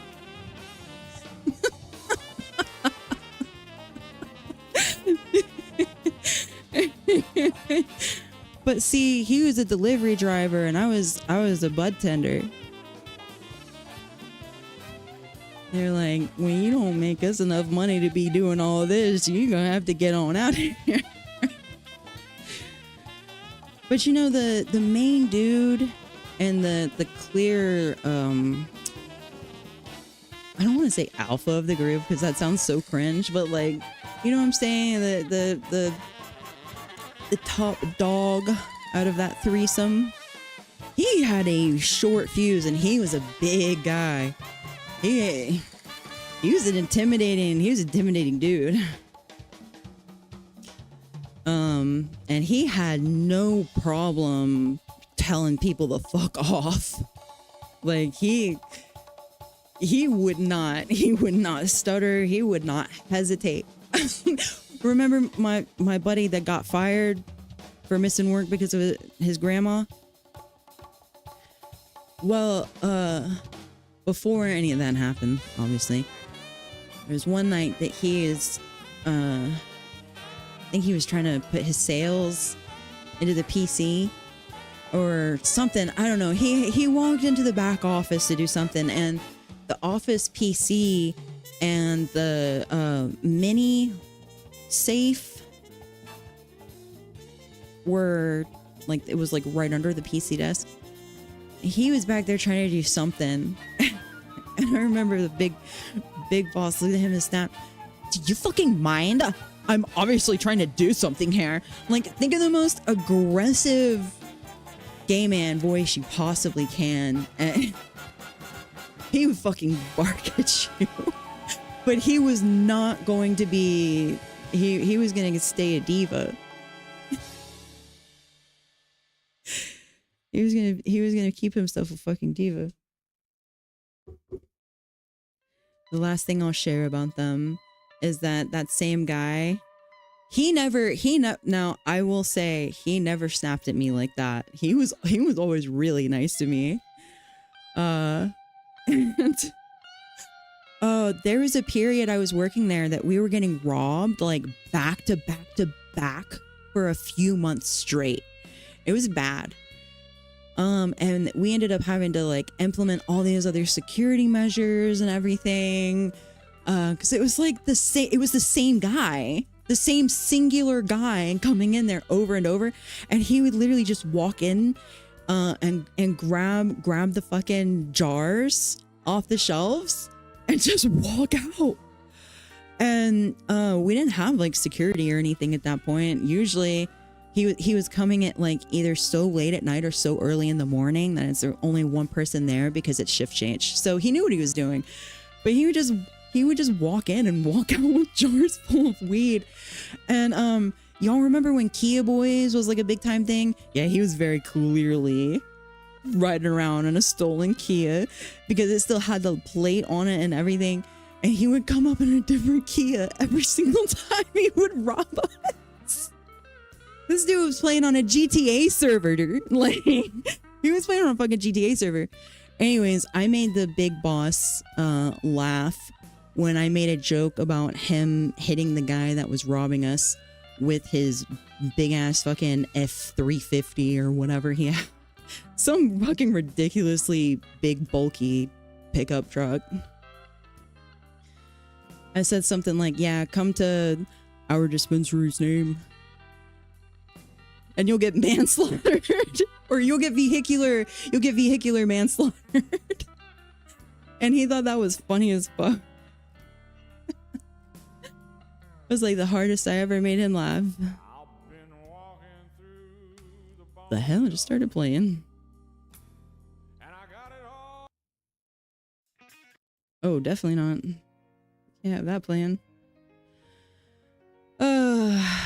Good times. Good times. Lots of interesting stuff happened at that place. Very interesting times. I've always met the most interesting friends out of my jobs like that. Like, I actually got my first serious kitchen job back when I was just a kid.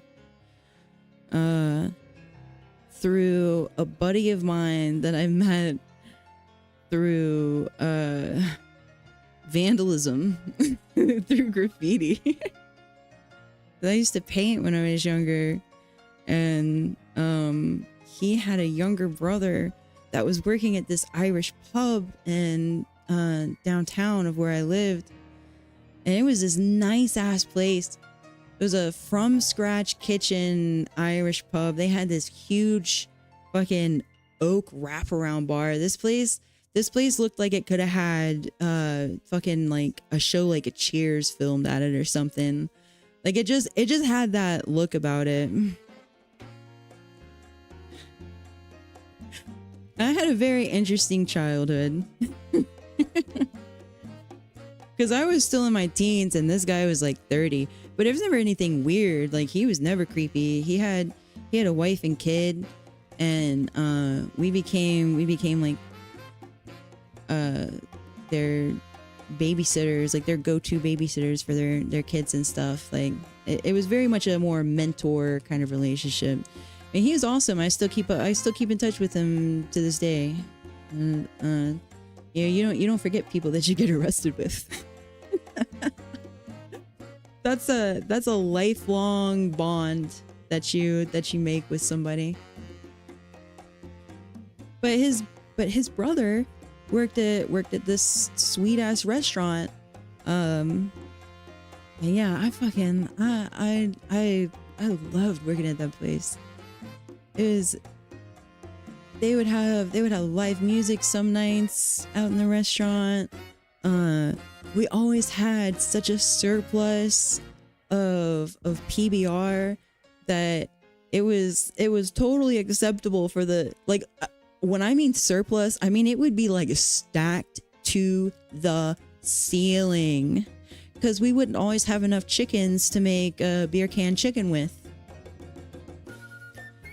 Like, there wasn't the meat to beer ratio was very often off. So this is a big kitchen, and the PBR would just get stacked up because we would get it for so cheap. Anyways, it was cool for us to just walk out with fucking packs of beer in our hand at the end of our shift. And plus I got to, on Sundays we had a brunch thing that we would do once people got out of church. So a whole bunch of churches downtown, and I ran a little from scratch waffle bar, and my chef, my boss would let me put out a tip jar in front so that I could like get a little bit of extra weed money. He said, yeah, get a little bit of extra weed money, kid. And he would put like a $5 bill or like a few ones in there out of his own pocket. He was a chill dude, but he was crazy as fuck. He was a cokehead and an alcoholic. I mean like an alcoholic. He was going through a divorce with his wife at the time when I was working with him. And that dude was miserable. He bitched about her all the time. And he'd be high as a fucking kite back there. He had to blow into one of those things. What do you call them? He had to blow into one of those little receptacles to be able to start his car to prove that his AB level was legal. Because he had gotten so many DUIs. Yeah. He had to blow into a breathalyzer. Rice purity score. Oh, probably not good. Wasn't this a psych evaluation? Yes, but the doctor gets sidetracked. The doctor has not taken their own meds.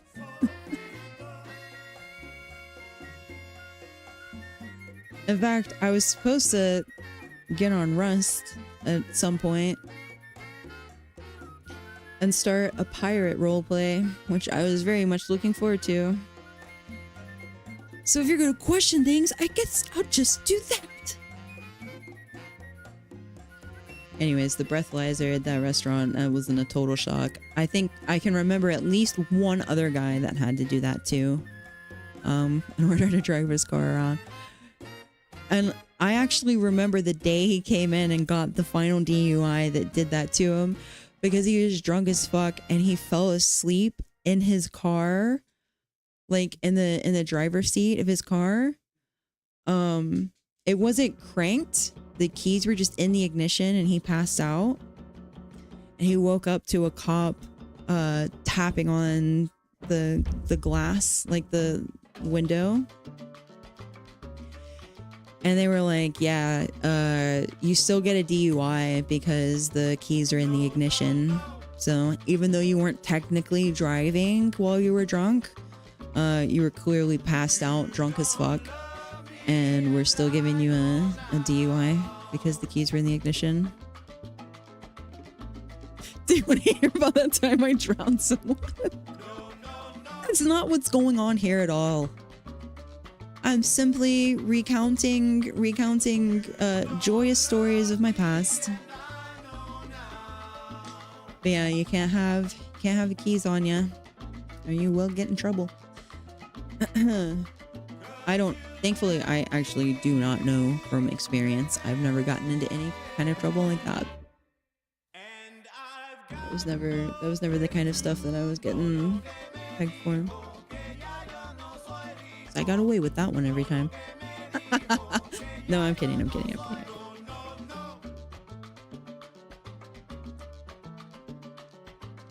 Yeah, that same guy I was saying fell asleep in his car and got the DUI.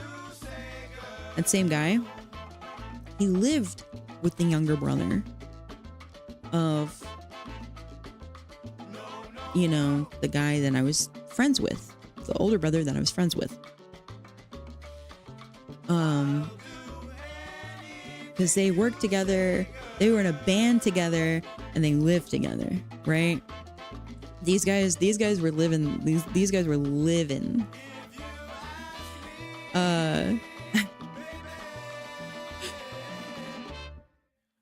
This guy had a special couch that he would get sent to when he would get really fucking drunk.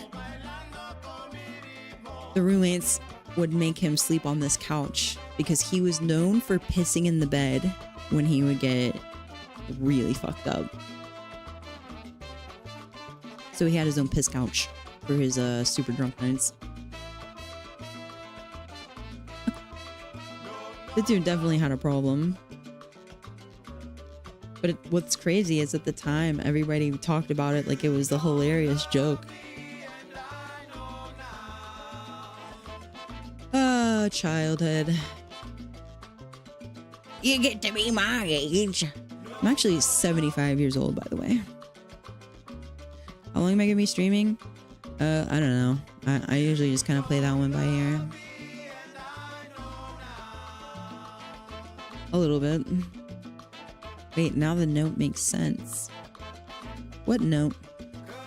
What note? The more you drink and drive, the better you'll get at it. No comment.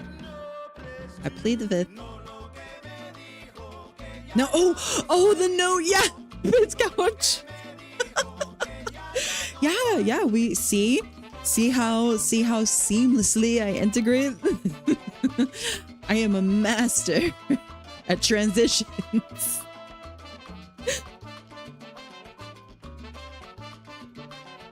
The most dog shit teammates ever.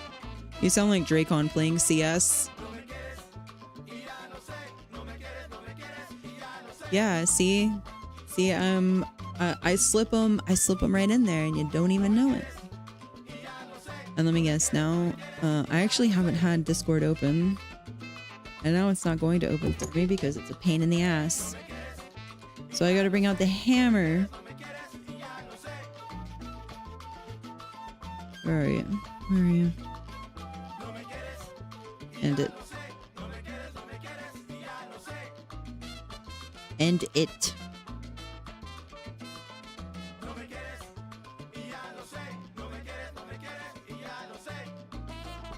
Oh my god, it doesn't even want to listen to the hammer. Wait, are you playing... Are you playing Overwatch?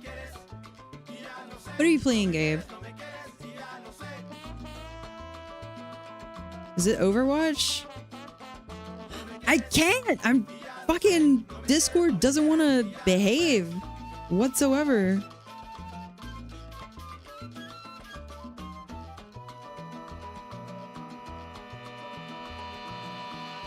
It won't even listen to the hammer.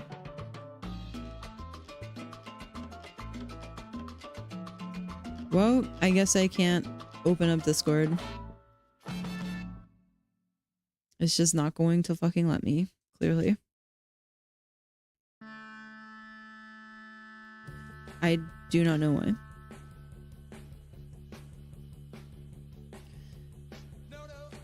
One of them is called Squeaky Hammer. Okay, yeah, I would have never guessed that. I would not have ever guessed that one.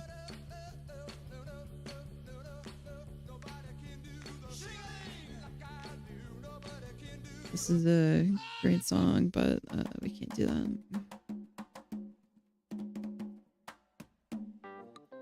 Alright, let me go back to my anime music. Actually, I want to listen to this music. I want to hear this song, but it's definitely gonna get me in trouble for playing it. Alright, I think I've had enough show and tell about my own past. Or I mean lore. Yeah, you're just getting Chubacali lore. That's what they fucking call it, right? You're watching a VTuber, that's what you fucking signed up for, right? Yeah. You got the lore. There you go.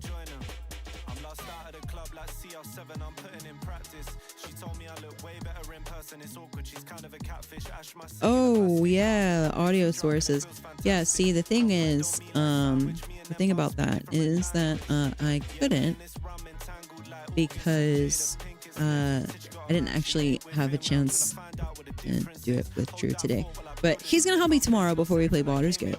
And also I might stream while we're playing Baldur's Gate tomorrow night because I don't really want to miss another Saturday night, you know. I'm sure it'll be fine. It'll be fine, right? I don't know. We'll see. We'll see. Maybe I'll just stream, like I'll do a short stream or something. I don't know. We'll see. I'm also...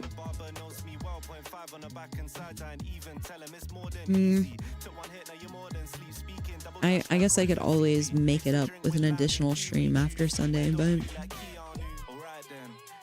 you know, view schedules and such. Anyways, yeah, enough lore dropping.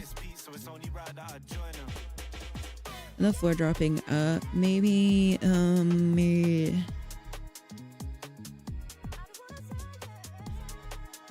I could either start playing Rust, or we can continue the psychoanalysis session. I've got 3 answers for everybody. Yeah.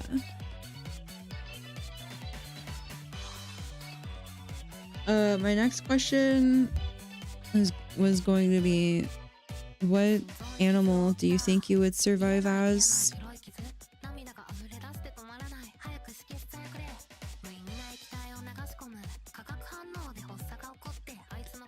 Oh yeah, we can do a poll. So true.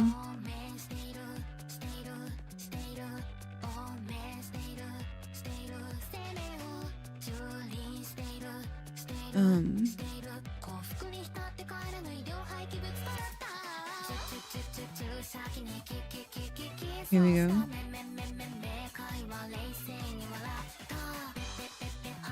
Okay, what do pirate games?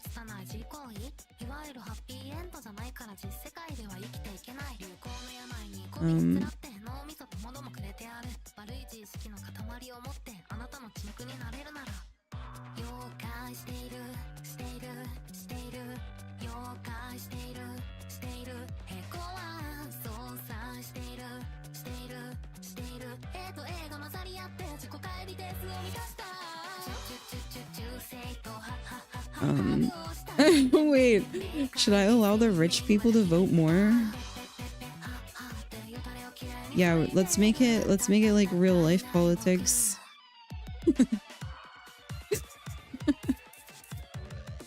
The duration only a minute. We'll do 3, I guess.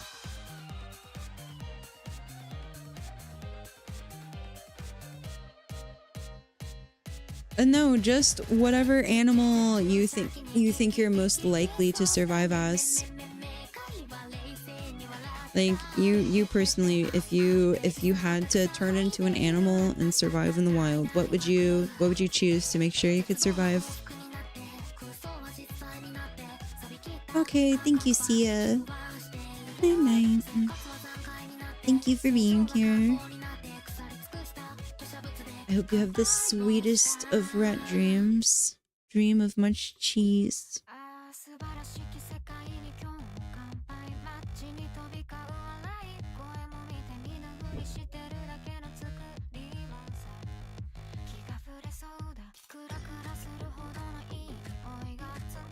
Wait. Oops. Wrong thing.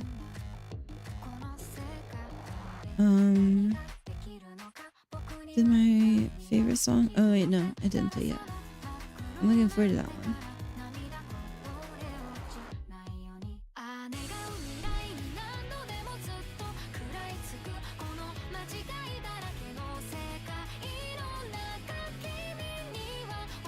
That's true. That's true. Hippos are a pretty good contender. I can't deny that.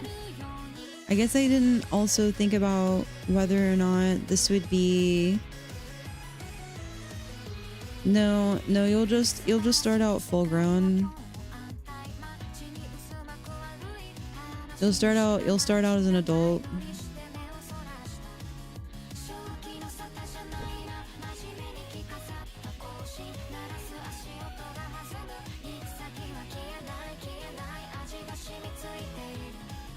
I probably should have actually spelled out League instead of LOL in the poll.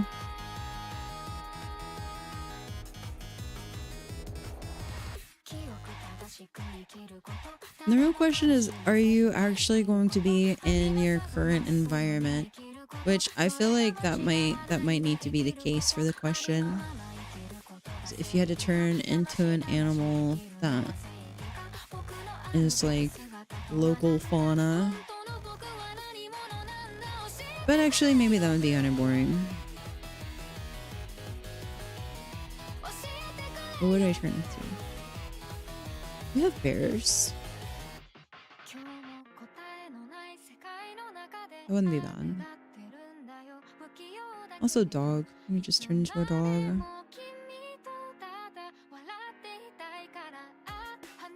Alright, Psychoanalysis won with a whole whopping 2 votes. Good job, everybody.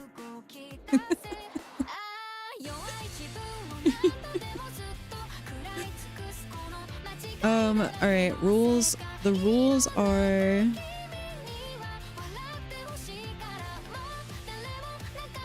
yeah, the rules are it has to be local fauna. But it can be anything that exists in your country as a whole. We'll just say as your country as a whole. You could have like some sort of Disney movie. Alright, great. That a bullshit ass answer.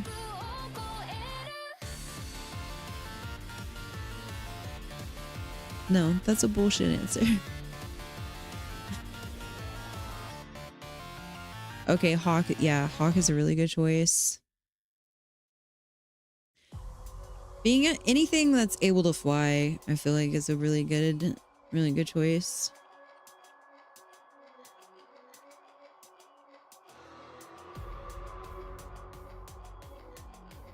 Bald eagle and protect. Yeah, that's true. So you don't have to worry about hunters as an issue. only other bald eagles, I guess, or other animals.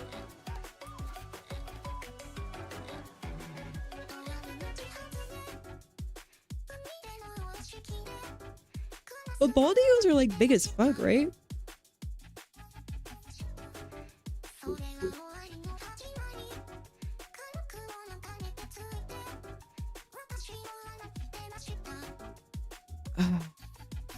Canadians have easy moose. If I was Canadian, I would easily pick moose. Big as fuck. Nobody wants to fuck with you.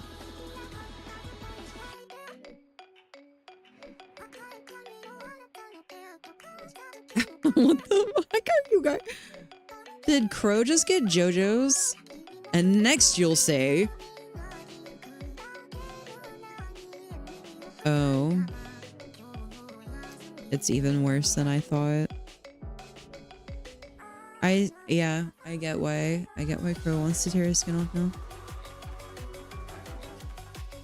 Yeah, bald eagles are fucking massive, so you definitely have that. You have size going for you. That makes a difference. I think I'd probably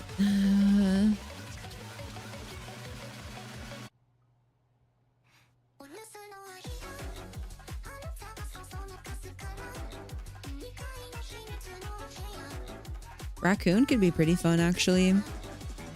Raccoon could be pretty fun. I think that'll be my final choice.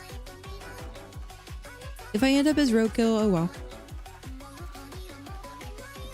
At least I'll be adorable, and I'll still have dexterous hands, which I think is really important to me.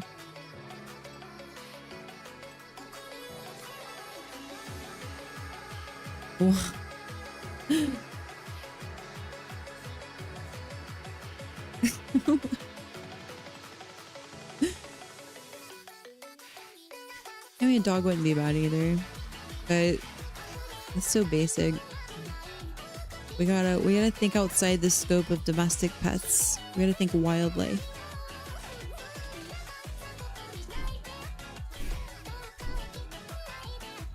All right. You know what?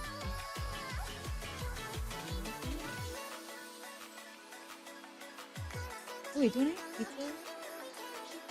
Oh shit, I think it might be pizza time, actually. Pizza time. Because I forgot to eat before screen. So you might have to put up with me eating right now. I kind of want to play Rust, and I kind of want to play Silent Hill.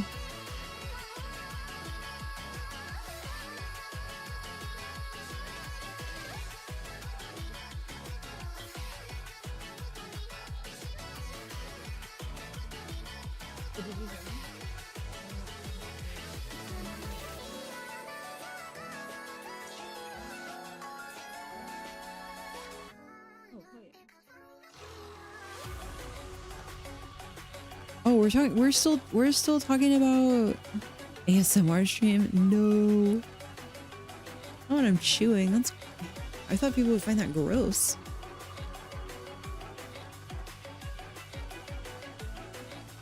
All right, let's see how this goes with Rust. I guess it's not gonna go any better with Silent Hill either, unfortunately. I think Silent Hill must just be poorly optimized. Oh no. I can't do GoonTuber in the chibi model.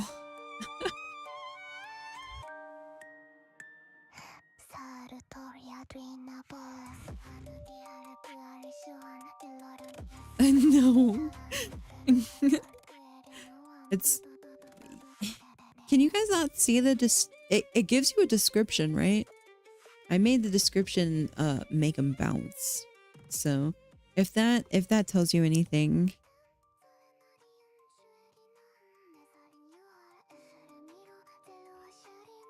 All right, let's get Rust loaded up and see how that does.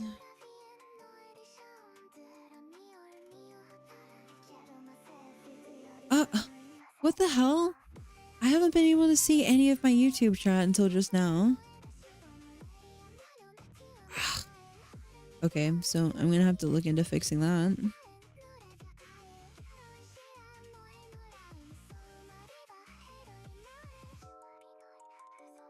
Wait, Rust had another thing to download? Ugh.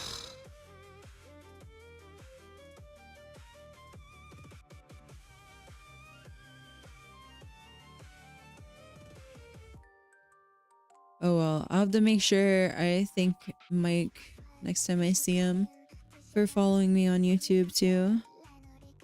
So I am just now seeing that comment.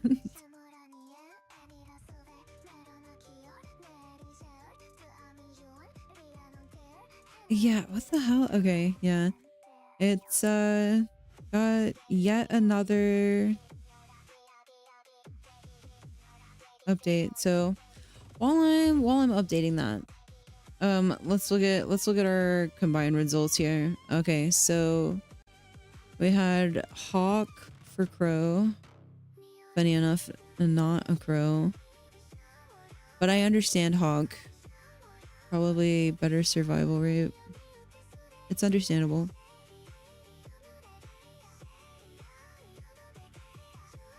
Alright, Crow. Favorite game is Bloodborne. 404 is your weird fear. No, Russ, get out of here. No, hold on. I'm not ready to open you up yet. Your favorite thing to get fast food wise is the McDonald's Smart Menu with 20 nuggets. And if you had to turn into an animal to survive, it would be a hawk.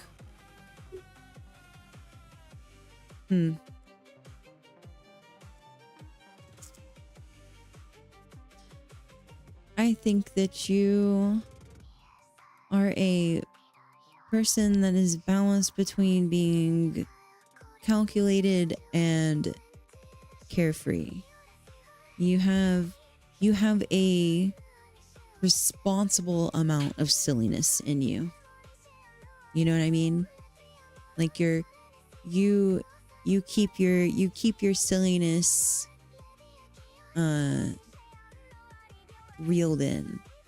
You don't let it go too far. And I think you're also an ambitious person who also usually sees their goals through, and you're a person that sees the bigger picture. Thus the hawk eyes, seeing the bigger picture.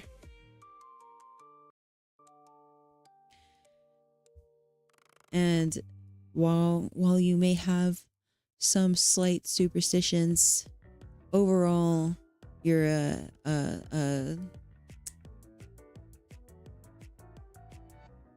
facts over feelings type of person. And the McD's Smart Menu means you're an you're smart spender. Okay? If you roll up to this the strip club, you have a set amount that you're willing to spend.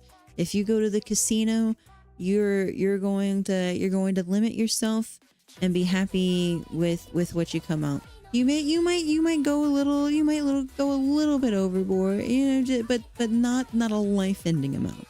You have the self restraint. How does that sound? Does that sound about on par? 17 black.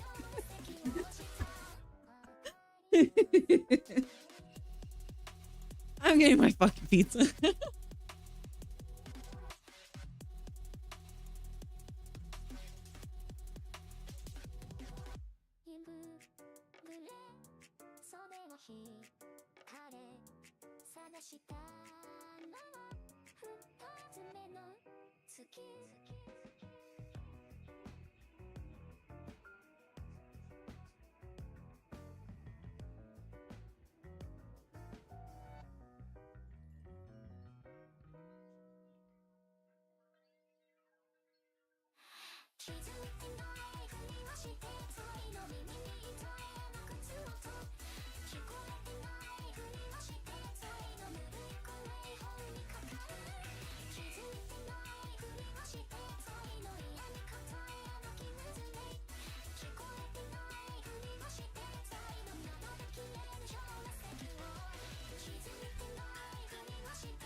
I'm eating pizza you've never heard of.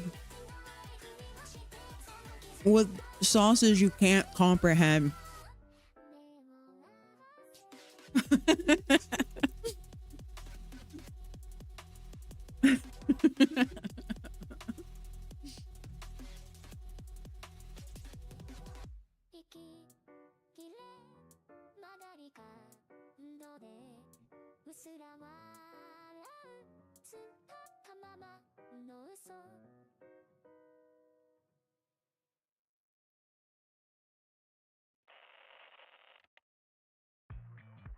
A lemonade in a world full of soft drinks is actually some Shakespearean shit right there. Hell yeah, Killer Bee. In fact, let's go wig that fucker out of his grave so he can know what a real writer is.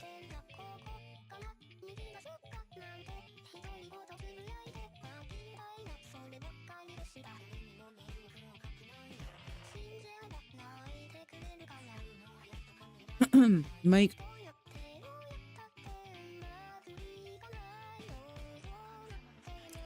You do enough to support a family, so you're at least responsible to a certain degree because of that fact alone. So probably go easy on yourself on that one.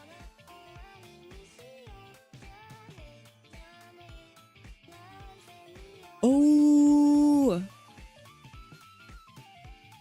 he said I described him like his mama. Yeah, I'm in her fucking mind. That wine and chocolates that I said I was gonna rizz her up with, yeah, it happened. The reason why it sounded like that description came straight from her. I was waiting for you to join this stream this whole time. I've been playing 5D chess with your ass. I was waiting for you to join this stream. I had it all planned out. I said I was going to go through all of these questions just so I could give you this response verbatim from your own mother that I translated from. Well, she probably speaks English. In fact, I know she speaks English.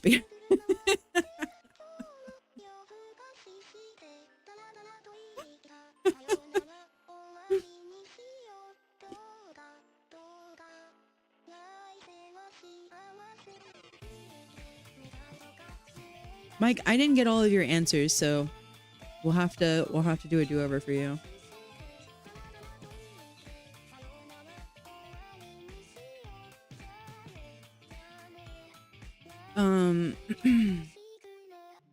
Wait, B, what was your animal? You did bald eagle, right? Yeah, yours was bald eagle.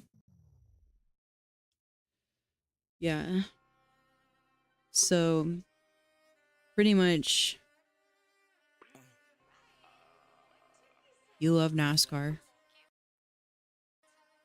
Um, you have a particular beer water brand that you're passionate about.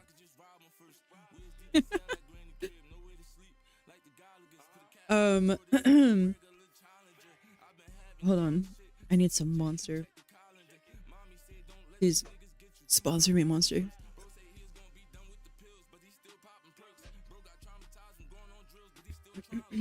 Oh wait, hold on, no, not this music, please. Don't expose me. I have a lot of different things on this playlist, and I forget sometimes.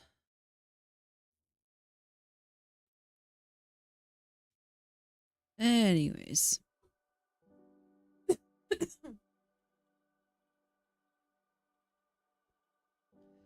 Yeah, Bald Eagle.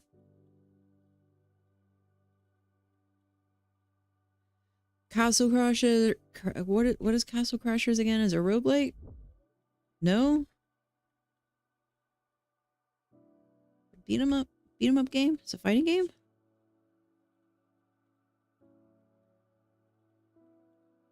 Or you're fighting against other people?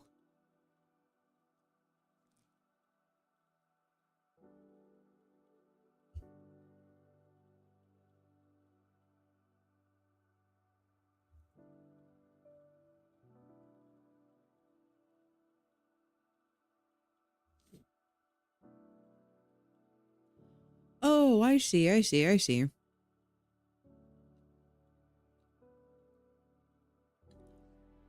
Alright. While you may hold certain redneck stereotypes, you're actually very open-minded. And, staunch socialist. You have a community garden. And you volunteer for the elderly. Occasionally, you like to slather yourself in peanut butter. Does that sound partially correct?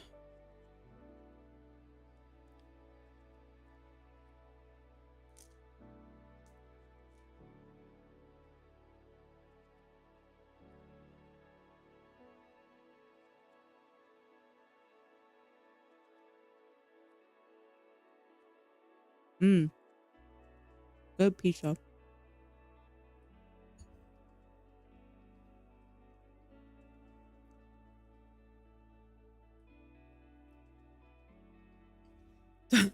Don't tell anybody about that last one.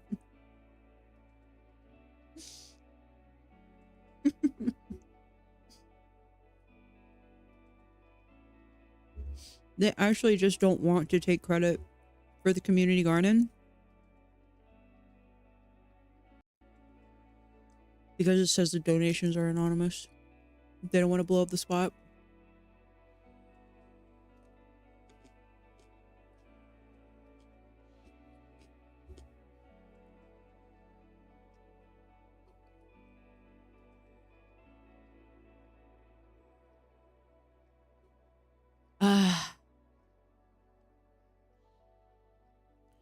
I have this ghost pepper hot sauce that I like to put on everything. It's so fucking good.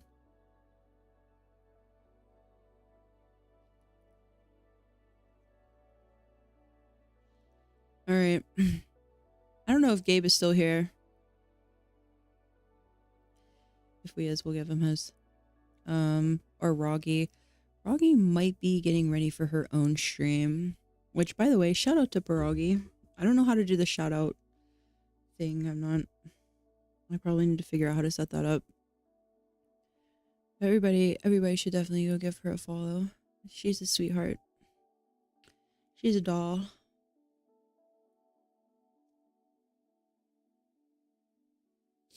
And she has been a wonderful fun.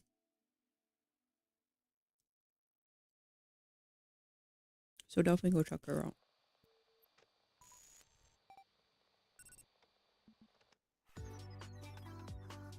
I wouldn't be the person I am today without Pierogi.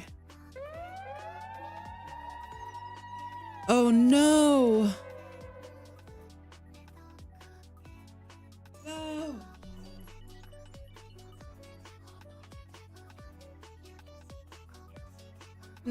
No, Mike.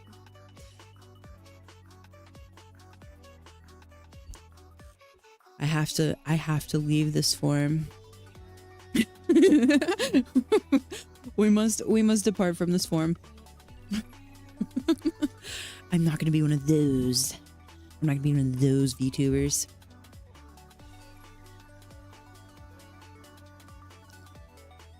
Oh no. Every time I do this, I want to crawl out of my skin.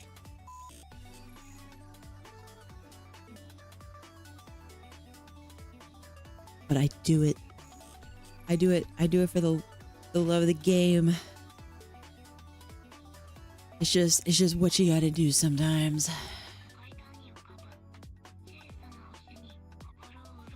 All right.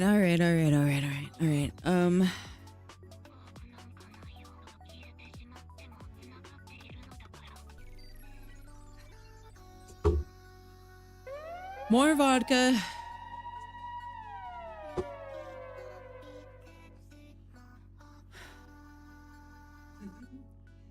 Take my hat off. Give me the vodka. Give me the energy drink. I have to do what I have to do.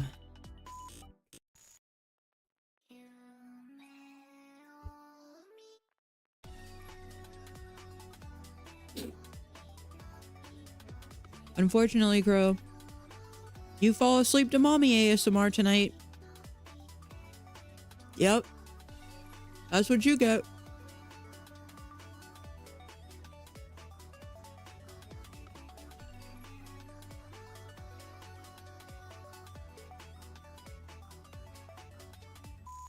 Alright, Mike.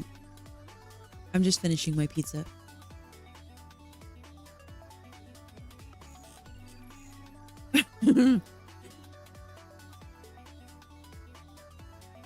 It's happening. It's what the people want.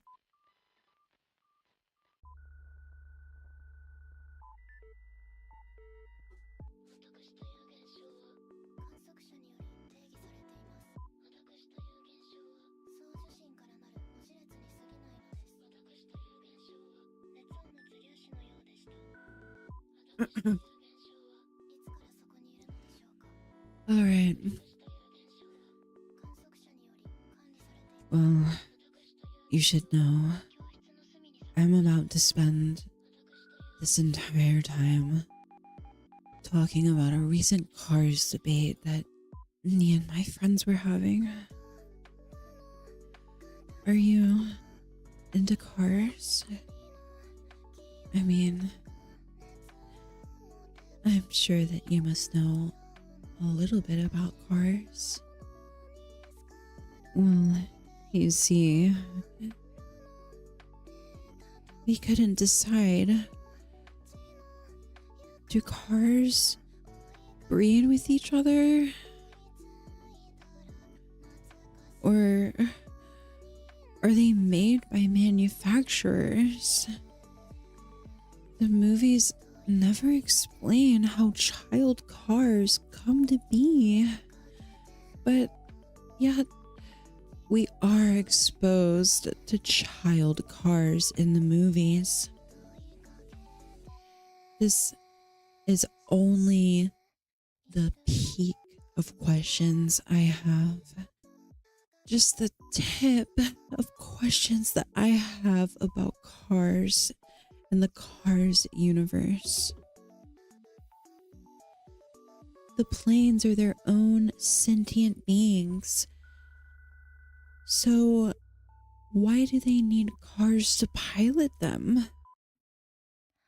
In the movie Planes, they fly by themselves, or do they have cars piloting them during that time too? And does it feel good to the planes when the cars go inside them? We know that they have some sort of nervous system. That's the only way they can experience pain or perceived pleasure. I mean, Lightning McQueen gets horny as fuck when he sees Sally. So, does this imply that they can experience more than just visual attraction? Disney refuses to give us answers. They refuse to tell us. We also don't know how cars die. But more importantly, since so many other pieces of equipment seem to share sentience, and we know that canonically there was a Cars World War II.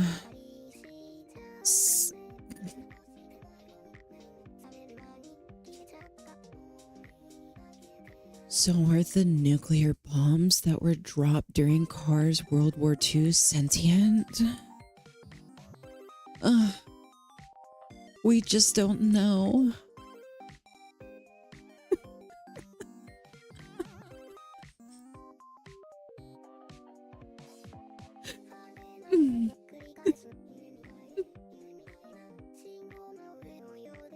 I'm sorry to break character,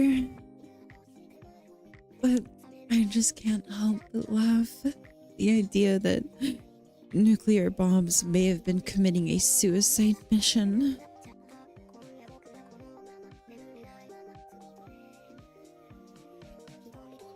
I'm so glad we had this discussion during Ara. It was the best possible topic we could cover. I have a Red Bull and vodka now. I think I've earned it.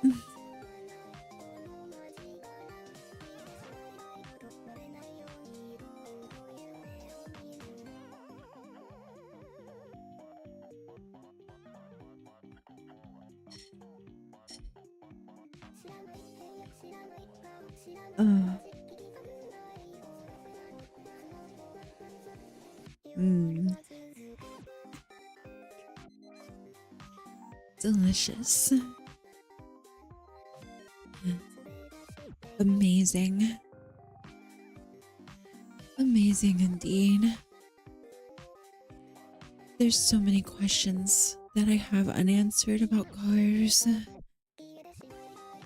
Like, for instance, let's talk about car Christianity. Jesus Chrysler canonically exists in the Cars universe. If you don't believe me, look it up. Trust me. He exists. The Pope Mobile implies that Catholicism is alive and well in the Cars universe. This also means that we have other similarities to take a look at. For example, Car TSA exists, which means Car 11 happened.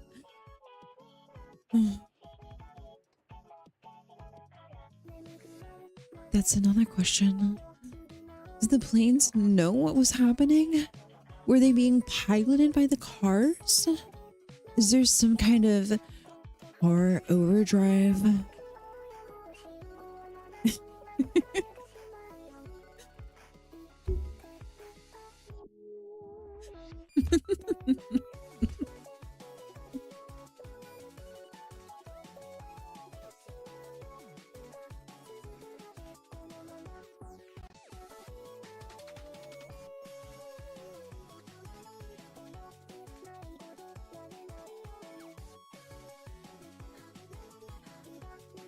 This Disney movie, is it Mulan?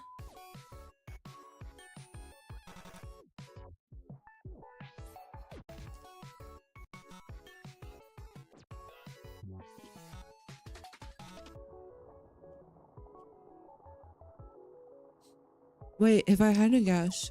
Hold on, if I had to guess.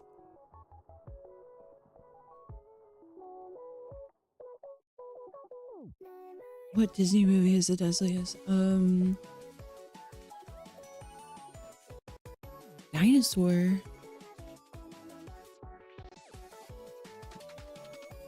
I don't know if I know that one.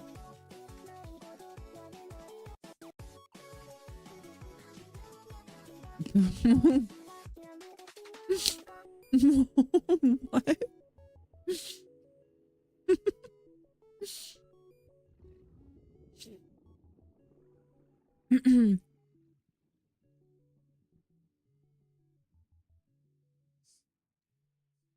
Oh no, it's okay. You can take it.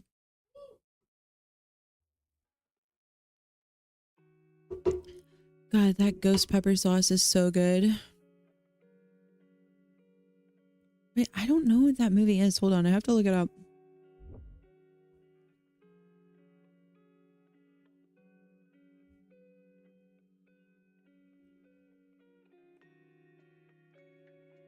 Oh, wait.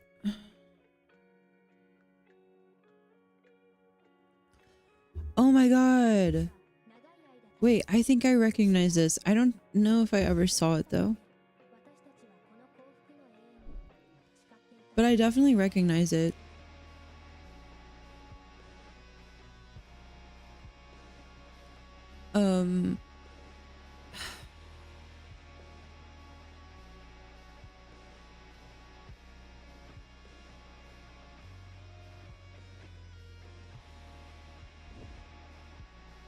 I'm sorry, I'm going through like a list of Disney movies in my head and trying to think of how many deaths would have happened in them.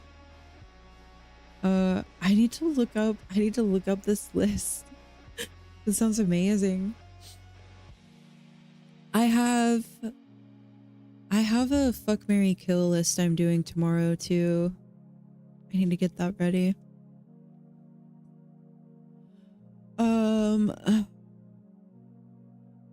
A few animals die in Bambi.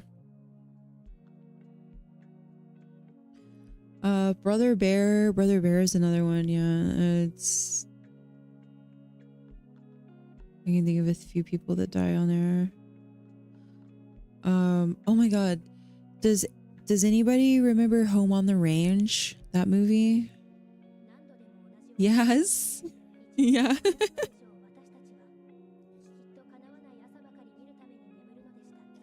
Of course the Texan knows about the cow movie.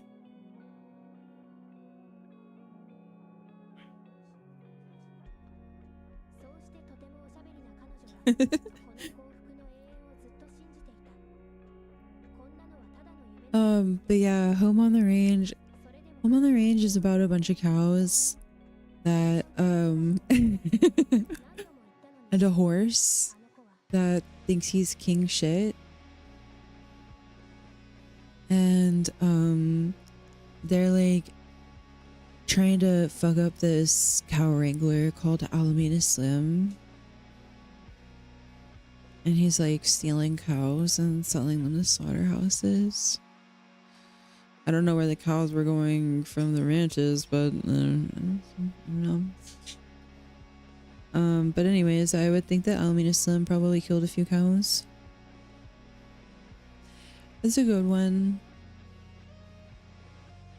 I like that movie. Hold on. I want to say something, but I'm not sure if it's right.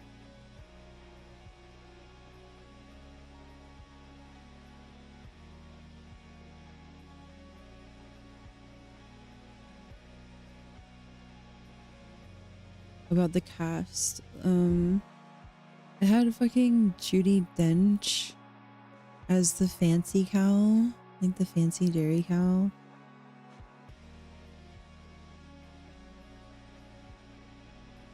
Oh yeah, that's right. Roseanne Barr played one of the main cows too, like the big fat cow. And then I think the lady from... Oh wait, no, never mind. It's somebody else. I thought Phoebe from Friends was the voice of the skinny cow, like the skinny gold cow. But apparently not. I was wrong. Anyways, yeah, that's a great movie. Cows died in it for sure. This thing I'm reading here says in Mulan at least about 1,500 people died. Like between Huns and the Chinese, like the Chinese village that they see is like completely pillaged and burned down. And like that's where, oh my god, King Vaughn, this is not the time. Oh my god, thank you. This looks delicious.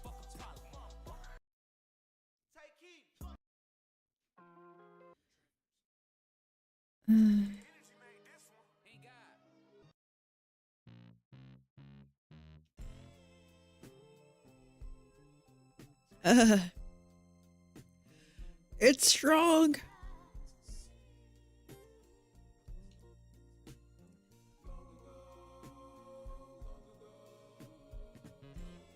Definitely a head on it, so I might let it sit for a little bit if you don't mind.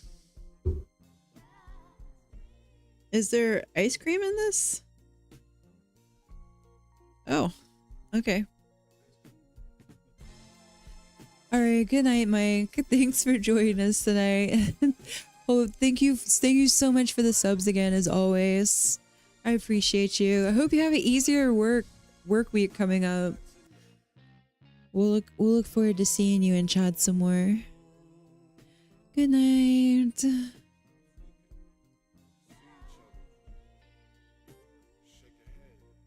Yeah, the Huns that like destroyed the one Chinese village in Mulan.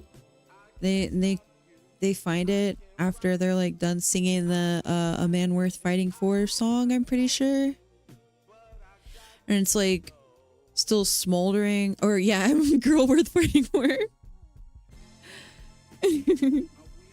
Yay! All right, I'm looking forward to seeing you next stream, Mike. Good night. Nighty night. Sleep well. It's always good seeing you. But yeah, the village, they find that it's like still smoldering, and Mulan picks up the like little doll.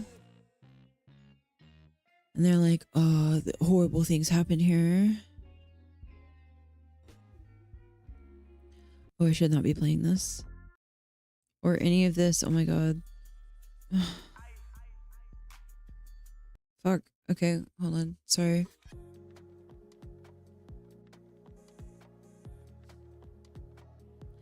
The Lion King was going to be another one I mentioned. I feel like a bunch of animals died in that one. Hercules was going to be another one I mentioned. You know, Greek tragedy is always going to be a lot of people that die. Apparently 35,000 people die in Atlantis, lost empire.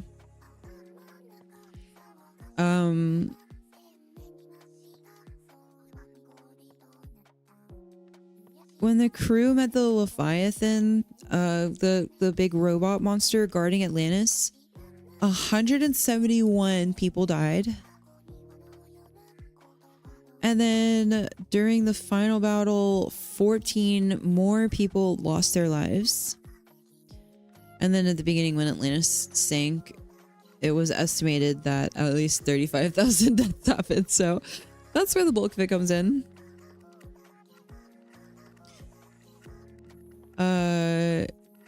Yeah, Dinosaur, you guys, yeah, you're right. Dinosaur is the top ranked. Because, you know, while the 5 dinosaurs that lose their lives in the story, the tsunami came and took out all the lemurs except for one family. And that's why Madagascar is the only island with a native lemur population.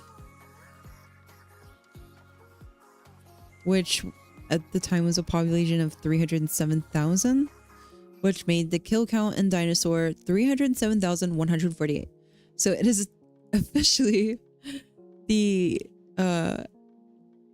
deadliest Disney movie.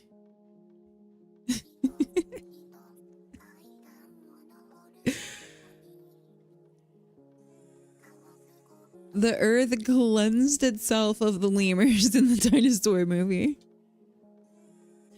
So they all fucking died. Ah, shit. Damn, it's already midnight. Ugh. How long have we been streaming? Almost 3 hours.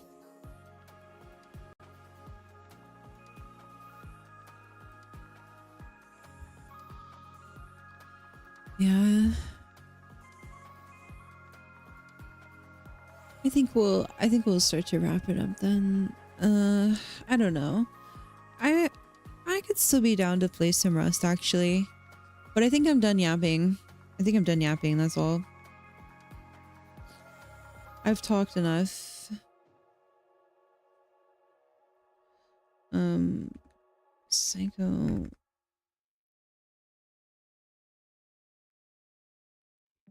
Sheet. Yeah, there we go.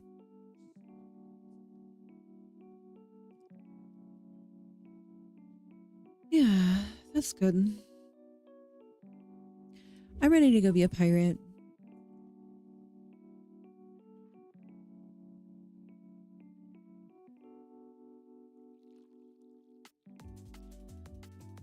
Yeah, I'm ready to go be a pirate. I'm gonna go build a ship.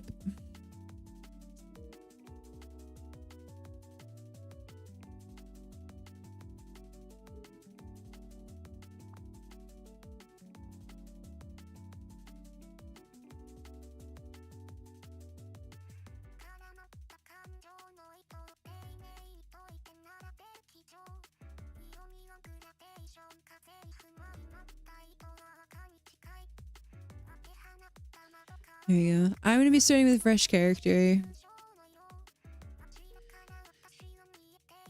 But we should be able to get started pretty quickly. Get up and going. And then we'll need to go hunt a bunch of animals.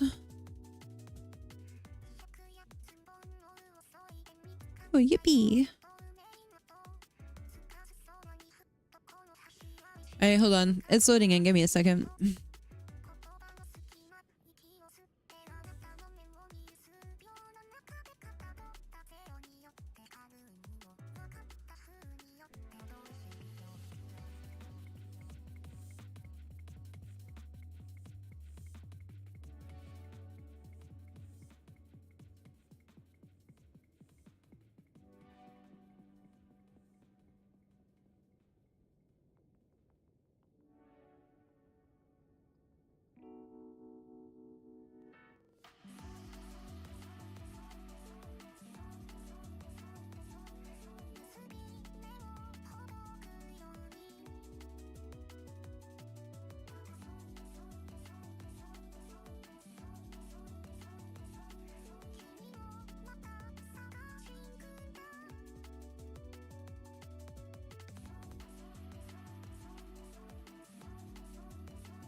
All right.